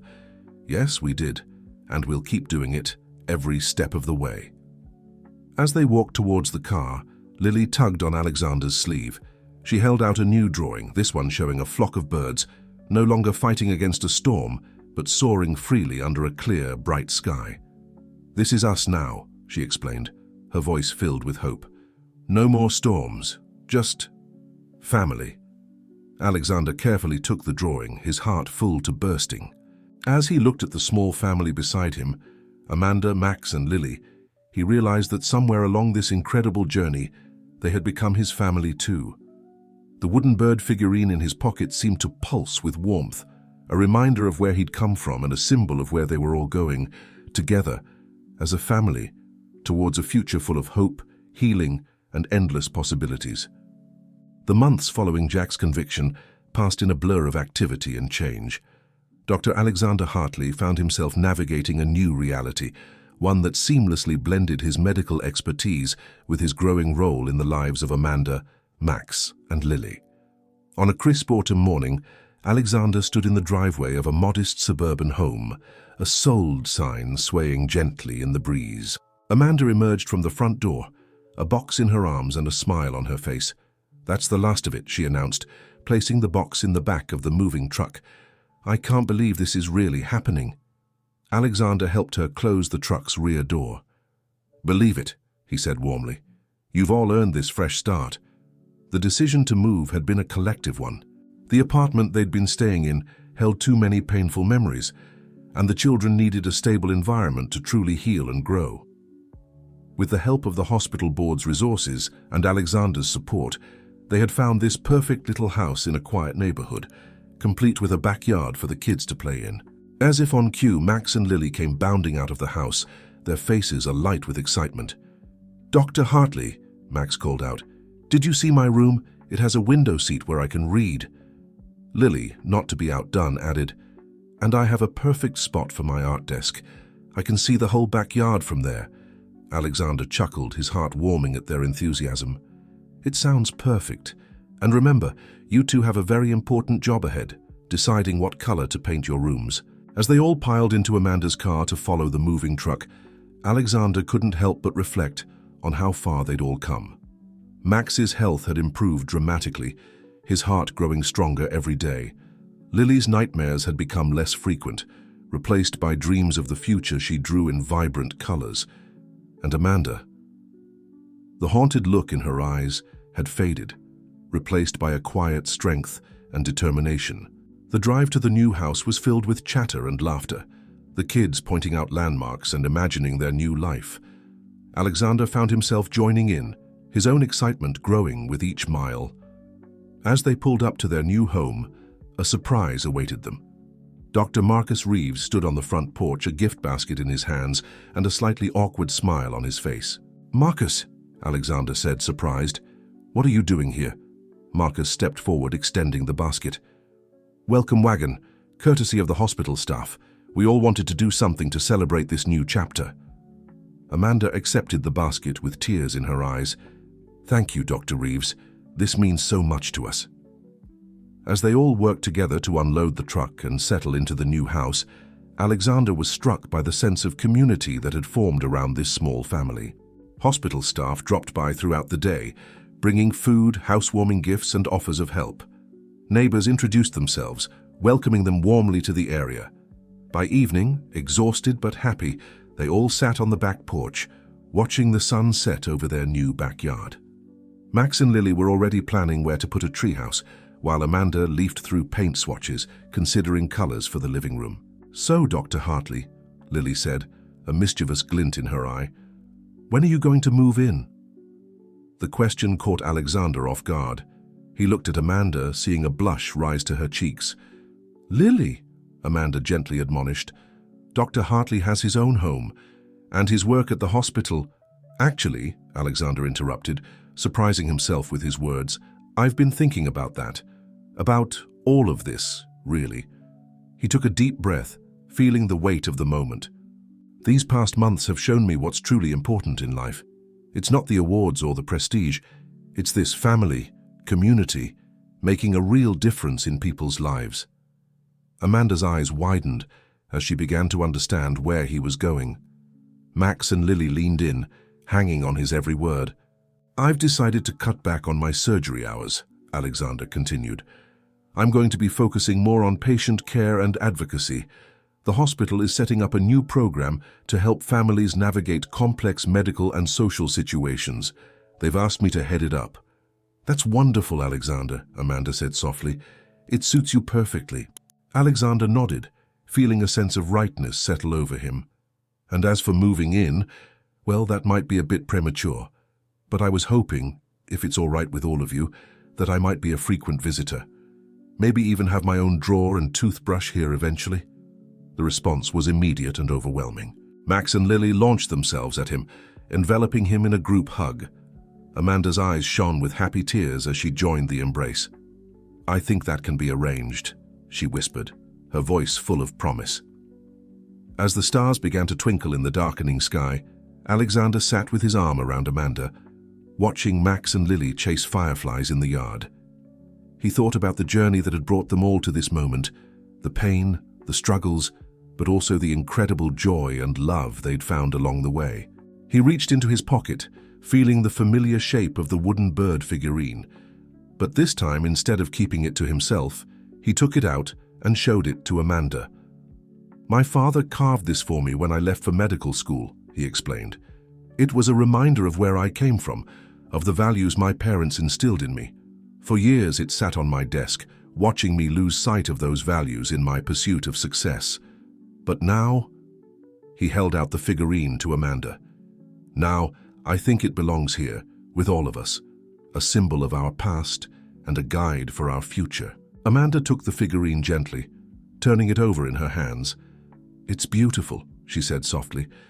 "Thank you for sharing it with us, for sharing everything with us." As Max and Lily came running back, excited to show off the fireflies they'd caught, Alexander felt a profound sense of peace wash over him. This was where he belonged. This was what healing truly meant. Not just mending bodies, but nurturing souls, building families, and creating a home filled with love and hope. The wooden bird figurine found a new place of honor on the mantle of their new home, a constant reminder of the incredible journey that had brought them all together. And as Alexander looked at the smiling faces around him, he knew that the best parts of that journey were still to come. They were no longer just birds weathering a storm. They were a flock, strong and united, soaring together towards a bright and boundless future. The crisp autumn air carried the scent of change as Dr. Alexander Hartley made his way through the bustling halls of Chicago Memorial Hospital. It had been 6 months since the trial, 6 months since he had taken on his new role as head of the hospital's family advocacy program. The familiar white coat felt different now, not a symbol of detached professionalism, but a reminder of the deeper, more personal level of care he now provided. As he approached the conference room, Alexander paused, taking a deep breath. Today's meeting was particularly important. They were finalizing the details of a new initiative, one that had been inspired by his experience with Max and Lily. "Good morning, everyone," he said as he entered the room, greeted by the faces of social workers, psychologists, and fellow doctors. "Let's get started, shall we?" For the next hour, they discussed the finer points of the Healing Hearts program, a comprehensive support system for children with serious medical conditions and their families. It went beyond just medical care, addressing the emotional, social, and practical needs that often fell through the cracks of the healthcare system. As the meeting concluded, Dr. Marcus Reeves approached Alexander, a look of admiration on his face. "Hartley, I have to hand it to you. This program, it's going to change lives. You've really found your calling here." Alexander smiled, feeling a warmth spread through his chest. "Thank you, Marcus. It means a lot to hear you say that. But it's not just me. This entire team, the whole hospital, we're all part of this change." As they walked out together, Marcus hesitated, then asked, "How are they doing? Max, Lily, and Amanda?" Alexander's smile widened. "They're doing wonderfully. Max's latest checkup showed his heart is stronger than ever. Lily's art therapy is helping her process everything she's been through. And Amanda, she's starting a support group for parents who've been separated from their children due to circumstances beyond their control." Marcus nodded approvingly. "And you, how are you managing to balance it all?" Alexander chuckled. "It's a juggling act some days, but honestly, I've never been happier. Speaking of which," he glanced at his watch, "I need to head out. It's family dinner night." As Alexander drove to the modest suburban home that had become his second home and was quickly becoming his primary residence, he reflected on the whirlwind of changes the past months had brought. His relationship with Amanda had deepened, growing into a partnership built on mutual respect, shared experiences, and a love that had taken them both by surprise. He pulled into the driveway, the sound of laughter spilling out from the open windows bringing a smile to his face. Inside, he found a scene of controlled chaos, Max and Lily at the kitchen table, homework spread out before them, while Amanda stirred something delicious smelling on the stove. "Dr. Hartley," Max called out, his face lighting up. "Can you help me with this math problem? It's about hearts, so I thought you'd be the expert." Alexander laughed, setting down his briefcase. "Sure thing, buddy, let's take a look." As he sat down beside Max, Lily pushed her sketchbook towards him. "I drew something for your office today," she said shyly. Alexander's breath caught as he looked at the drawing. It showed a group of people, doctors, patients, families, all connected by delicate strands that formed the shape of a heart. In the center of the heart stood 4 figures that were unmistakably Amanda, Max, Lily, and himself. "Lily, this is beautiful," he said softly. "It's perfect for the new program. Would you mind if we used it as our logo?" Lily's eyes widened with excitement. "Really? You want to use my drawing?" Amanda came over, wiping her hands on a dish towel. "That's wonderful, sweetheart. Your art is going to help a lot of people feel less alone." As they settled in for dinner, the conversation flowed easily, a mix of daily anecdotes, future plans, and shared dreams. Alexander found himself marveling at how natural it all felt, how seamlessly he had been woven into the fabric of this family. After the dishes were cleared and the kids were in bed, Alexander and Amanda sat on the back porch, mugs of tea in hand, enjoying the quiet of the evening. "I had a call from Sarah today," Amanda said softly, referring to her sister, Jack's ex-wife. Alexander turned to her, concern etching his features. "How is she doing?" Amanda sighed. "Better, I think. She's still in therapy, working through everything Jack put her through. But she asked if she could come visit, meet the kids." Alexander reached out, taking Amanda's hand in his. "How do you feel about that?" "I'm nervous," Amanda admitted. "There's so much history there, so much pain, but she's family. And after everything we've been through, I think it might be healing for all of us." Alexander nodded, squeezing her hand gently. "Whatever you decide, We'll face it together. All of us." As they sat in companionable silence, watching the stars emerge in the darkening sky, Alexander felt a profound sense of gratitude wash over him. The journey that had begun with a desperate plea in a hospital corridor had led him here, to a life richer and more fulfilling than he ever could have imagined. The wooden bird figurine on the mantel inside caught his eye, its wings spread wide, ready for flight.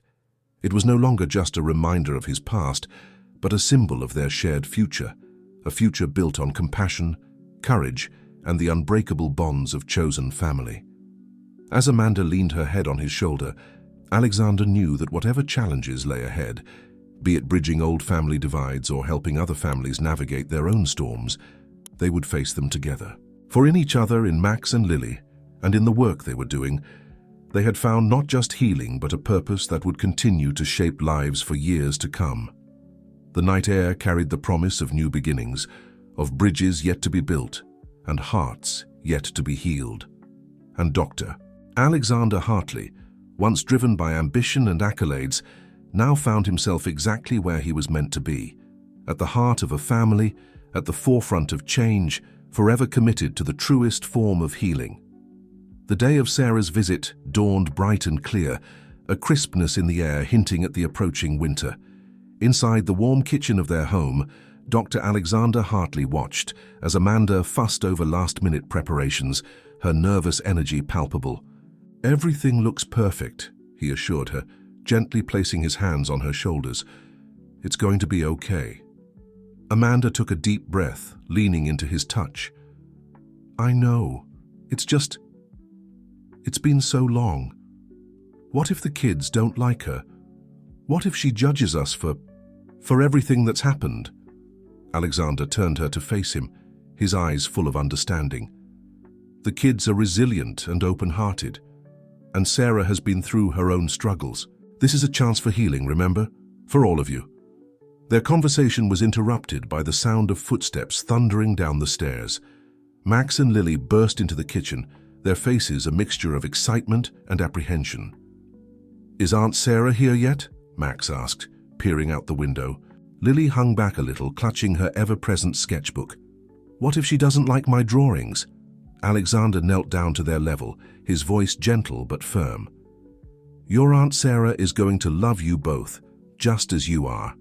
And Lily, your art has the power to bring people together, never doubt that." Just then the doorbell rang, its chime seeming to echo through the suddenly quiet house. Amanda froze for a moment, then squared her shoulders and moved towards the door. Alexander gave the children an encouraging smile before following her. The woman standing on the porch bore a striking resemblance to Amanda, though her face was more lined, her eyes carrying a weariness that spoke of hard years.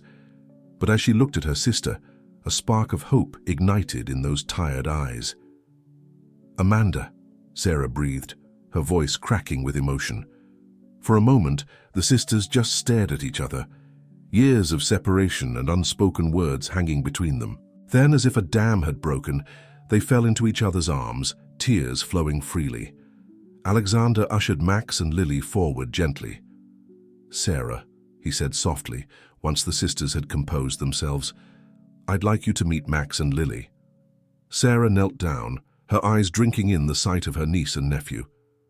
"Hello," she said, her voice warm despite its tremor. "I've been dreaming of this moment for so long." Max, always the bolder of the two, stepped forward first. "Did you really live in a different country? Mum said you traveled a lot." Sarah laughed, the sound a bit rusty but genuine. "I did. Would you like to hear some stories?" As they moved into the living room, the initial awkwardness began to melt away.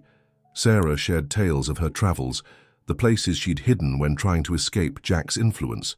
The children listened with rapt attention, while Amanda and Alexander watched the bonds of family begin to reform before their eyes. During a lull in the conversation, Lily shyly approached her aunt, holding out her sketchbook. "I drew this for you," she said softly. Sarah accepted the book with reverence, her eyes widening as she took in Lily's latest creation. It showed a family tree, its branches reaching towards a sun made of interlocking hearts. And there, on one of the branches, was a figure that was unmistakably Sarah, her arms open wide. "Oh, Lily," Sarah whispered, tears welling in her eyes. "This is the most beautiful gift I've ever received."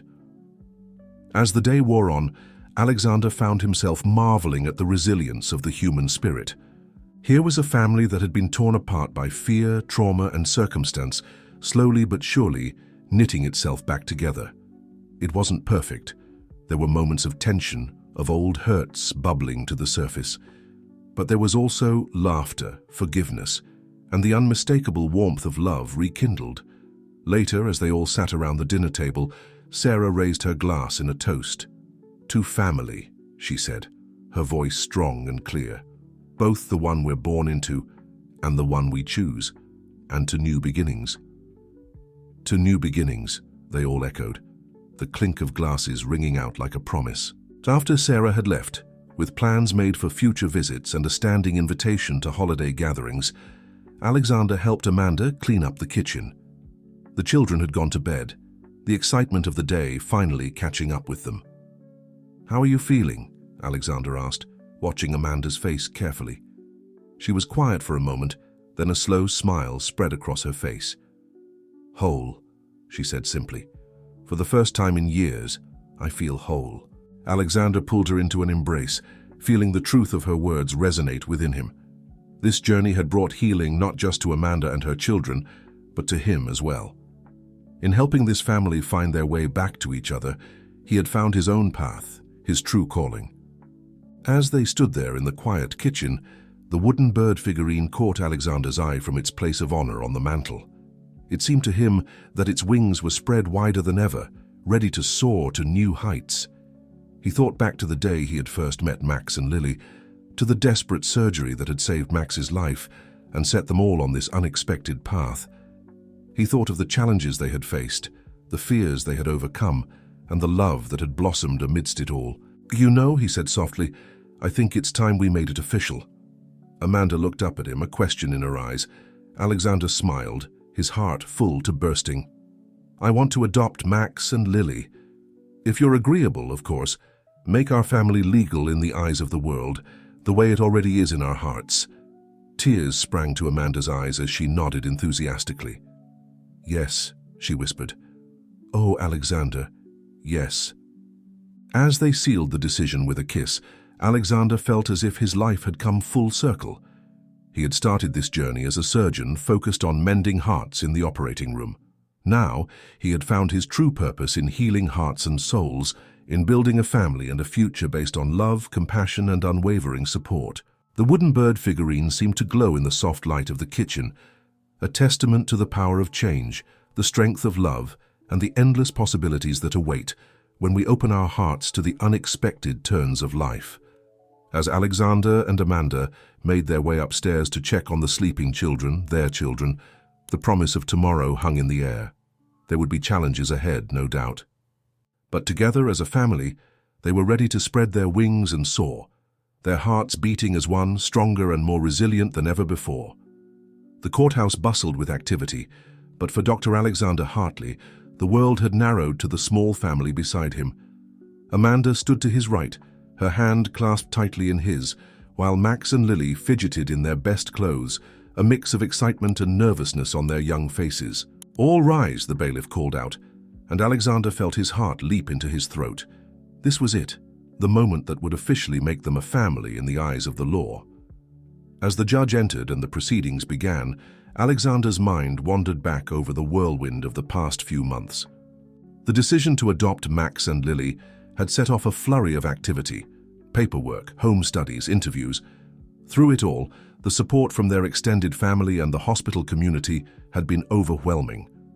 He thought of Dr. Marcus Reeves, who had not only provided glowing character references, but had also become a frequent guest at their family dinners; of Nurse Chen, who had organized a surprise adoption shower, filling their home with gifts and well wishes; of Sarah, who had flown in specifically for this day, determined to be there as her niece and nephew gained a father in truth, as well as in heart.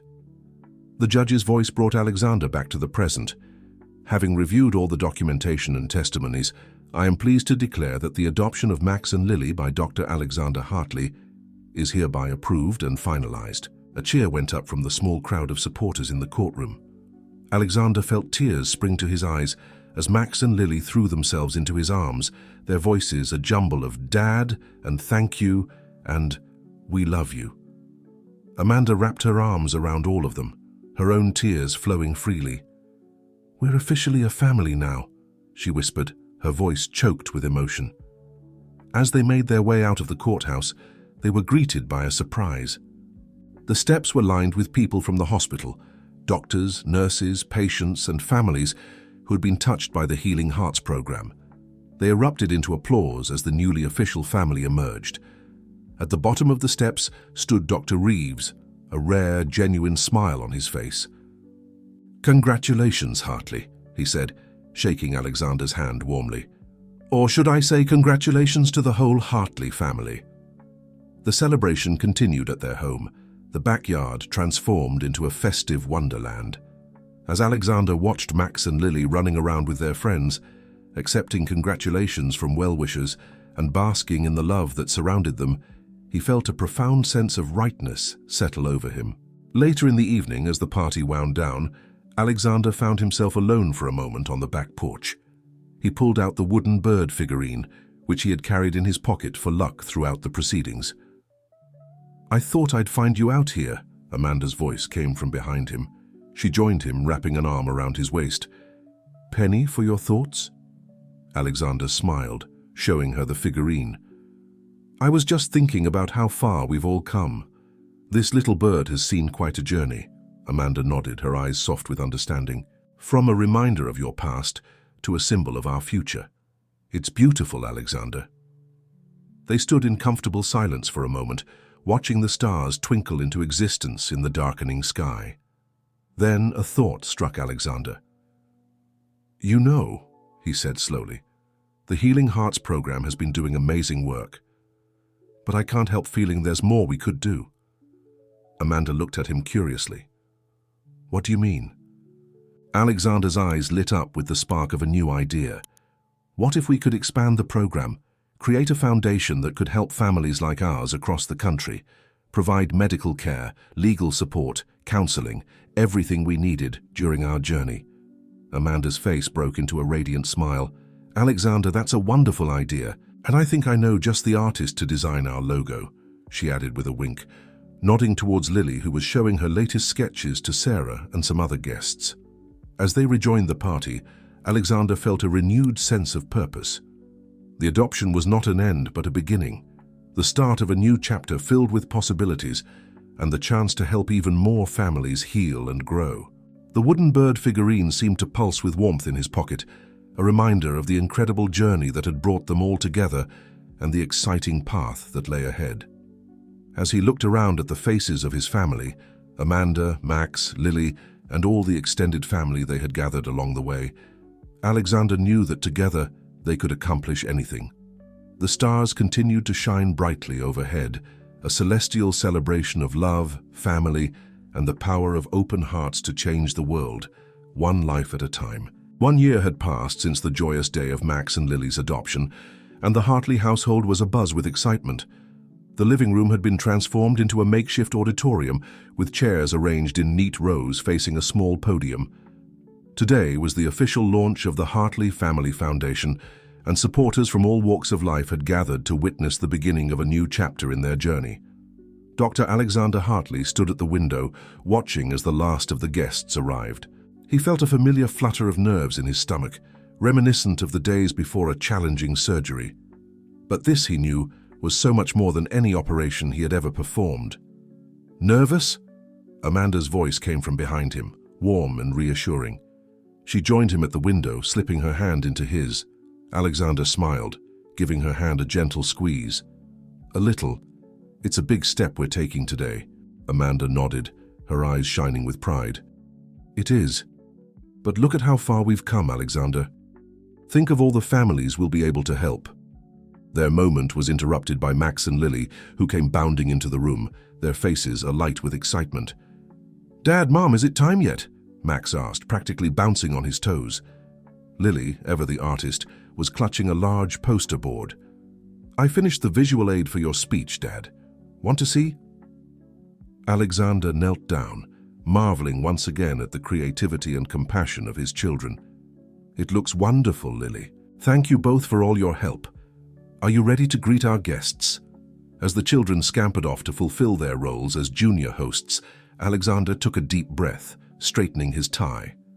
The wooden bird figurine sat on the mantel, its wings spread wide, a constant reminder of the journey that had led them here. The living room filled quickly with a diverse group of supporters. There was Dr. Marcus Reeves, who had become not just a colleague but a friend, his gruff exterior softened by the genuine smile on his face. Nurse Chen sat near the front, her eyes glistening with unshed tears of joy. Sarah, now a regular presence in their lives, chatted animatedly with some of the families who had been helped by the Healing Hearts program. As Alexander took his place at the podium, a hush fell over the room. He looked out at the sea of faces, medical professionals, social workers, families whose lives had been touched by their work, and felt a surge of gratitude and purpose. "Welcome, everyone," he began, his voice strong and clear.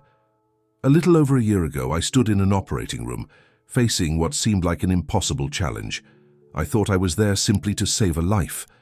What I didn't realize was that I was about to embark on a journey that would save my own soul." He went on to recount the story of Max and Lily, of the challenges they had faced and the love that had blossomed amidst the chaos. He spoke of the gaps in the system they had encountered, the need for a holistic approach to healing that addressed not just medical needs, but emotional and social ones as well. "That's why we're here today," Alexander continued, his passion evident in every word. "The Hartley Family Foundation isn't just about providing medical care or financial support. It's about creating a network of compassion, a safety net for families who are facing their darkest hours. It's about reminding people that they are not alone, that there is always hope, always a way forward." As he spoke, Lily's poster board was revealed, showing a beautifully rendered image of a flock of birds in flight, each one representing a different aspect of the Foundation's work: medical care, legal aid, counseling, education support. At the center of the flock was a larger bird, its wings spread protectively over the others, a clear homage to the wooden figurine that had become their family's talisman. Amanda joined Alexander at the podium, her presence a steadying force beside him. "We've seen firsthand the difference that comprehensive support can make," she added. "Our goal is to replicate the care and compassion we received, to create a model that can be implemented in communities across the country." As they outlined the Foundation's initiatives, from mobile health clinics to legal advocacy programs to family counseling services, Alexander could see the excitement building in the room. Heads nodded in agreement, and there was a palpable sense of hope and possibility in the air. When they opened the floor for questions, the response was overwhelming. Offers of support poured in, from financial pledges to promises of volunteer hours. Dr. Reeves stood up, clearing his throat gruffly. "Chicago Memorial is prepared to offer full backing to the Foundation," he announced. "We'll provide space for your headquarters and access to our resources. It's time we took a more holistic approach to healthcare, and the Hartley Family Foundation is leading the way." As the event wound down, with people mingling and discussing future collaborations, Alexander found a quiet moment to stand with his family. Max and Lily were bubbling over with excitement, already planning ways they could contribute to the Foundation's work. "I can teach art classes for the kids in the hospital," Lily suggested, her eyes shining. Max nodded enthusiastically. "And I can be a junior counselor talking to kids who are scared about their heart surgeries." Amanda wrapped her arms around the children, her eyes meeting Alexander's over their heads. The love and pride that passed between them needed no words. Later that night, after the last guest had left and the children were tucked into bed, Alexander and Amanda stood on the back porch, looking up at the stars. "We did it," Amanda said softly, leaning her head on Alexander's shoulder. Alexander nodded, his arm tightening around her waist. "We're just getting started," he replied. "But yes, we did it. Together." As a gentle breeze rustled through the trees, carrying with it the promise of change and new beginnings, Alexander thought about the incredible journey that had brought them to this point. From a desperate night in a hospital to the launch of a foundation that would touch countless lives. It had been a path filled with challenges, love, and unexpected blessings. The wooden bird figurine, now a symbol not just of their family, but of hope for so many others, seemed to glow in the moonlight from its place of honor on the mantel. Its wings, once a reminder of Alexander's past, now represented the soaring possibilities of the future they were building together. As Alexander and Amanda made their way back inside, hand in hand, they knew that this was not an ending, but a beautiful new beginning. The Hartley Family Foundation was more than just an organization. It was a testament to the power of love, compassion, and the unbreakable bonds of family, both chosen and found. The stars twinkled overhead, silent witnesses to a story of healing, hope, and the extraordinary change that can happen when open hearts come together to make a difference in the world, one family at a time. 5 years had passed since the launch of the Hartley Family Foundation, and the impact of their work had spread far beyond the borders of Chicago. Dr. Alexander Hartley stood at the podium of a grand auditorium, addressing a room full of medical professionals, social workers, and families from across the country. "When we started this journey," Alexander began, his voice strong and clear, "we had no idea how far it would take us. We simply knew that there was a need for compassion, for understanding, and for a holistic approach to healing that goes beyond the confines of a hospital room." As he spoke, his eyes scanned the crowd, picking out familiar faces. There was Max, now a teenager, sitting tall and proud. His latest checkup had shown his heart was as strong as any of his peers. Beside him sat Lily, her sketchbook open on her lap, her talented hands capturing the essence of the moment in swift, sure strokes. Amanda stood to the side of the stage, her presence a constant source of strength and love. She caught Alexander's eye and smiled, a smile that still had the power to make his heart skip a beat. "Today," Alexander continued, "we're not just celebrating the success of the Hartley Family Foundation. We're celebrating each and every one of you, the doctors who have embraced our holistic approach to care, the social workers who have gone above and beyond to support families in crisis, and most importantly, the families themselves who have shown incredible resilience and love in the face of unimaginable challenges." He went on to outline the Foundation's achievements, the network of family support centers that had been established in hospitals across the country, the scholarship program for children with chronic illnesses, the advocacy work that had led to changes in healthcare policy. As Alexander concluded his speech, a surprise awaited him. Max and Lily took the stage, along with dozens of other children and families who had been helped by the foundation over the years. "Dad," Max said, his voice cracking with emotion, "we want to thank you, not just for saving my life all those years ago, but for giving so many other kids and families the chance at a better life." Lily stepped forward, unveiling a large canvas. On it was a stunning painting, a massive tree, its branches reaching towards the sky. And on each branch, worked in exquisite detail, were hundreds of tiny birds in flight. "This is for you, Dad," Lily said softly. "Each bird represents a life you've touched, a family you've helped. And look," she pointed to the trunk of the tree, where the familiar shape of the wooden bird figurine had been lovingly recreated. "It all started with this, with your heart opening to us." Alexander felt tears well up in his eyes as he embraced his children, overwhelmed by the love and gratitude surrounding him. As the auditorium erupted in applause, he knew that this moment, this family, this legacy of compassion, was the true measure of his life's work. The wooden bird figurine, which still held a place of honor in their home, had been more than just a talisman. It had been a guide, leading them all on an extraordinary journey of love, healing, and hope. The sun was setting on a warm summer evening as Dr. Alexander Hartley stood in the backyard of their family home. The space was filled with laughter and chatter, a joyous cacophony that warmed his heart. It was a special day, the 10th anniversary of Max and Lily's adoption, and the whole extended family had gathered to celebrate.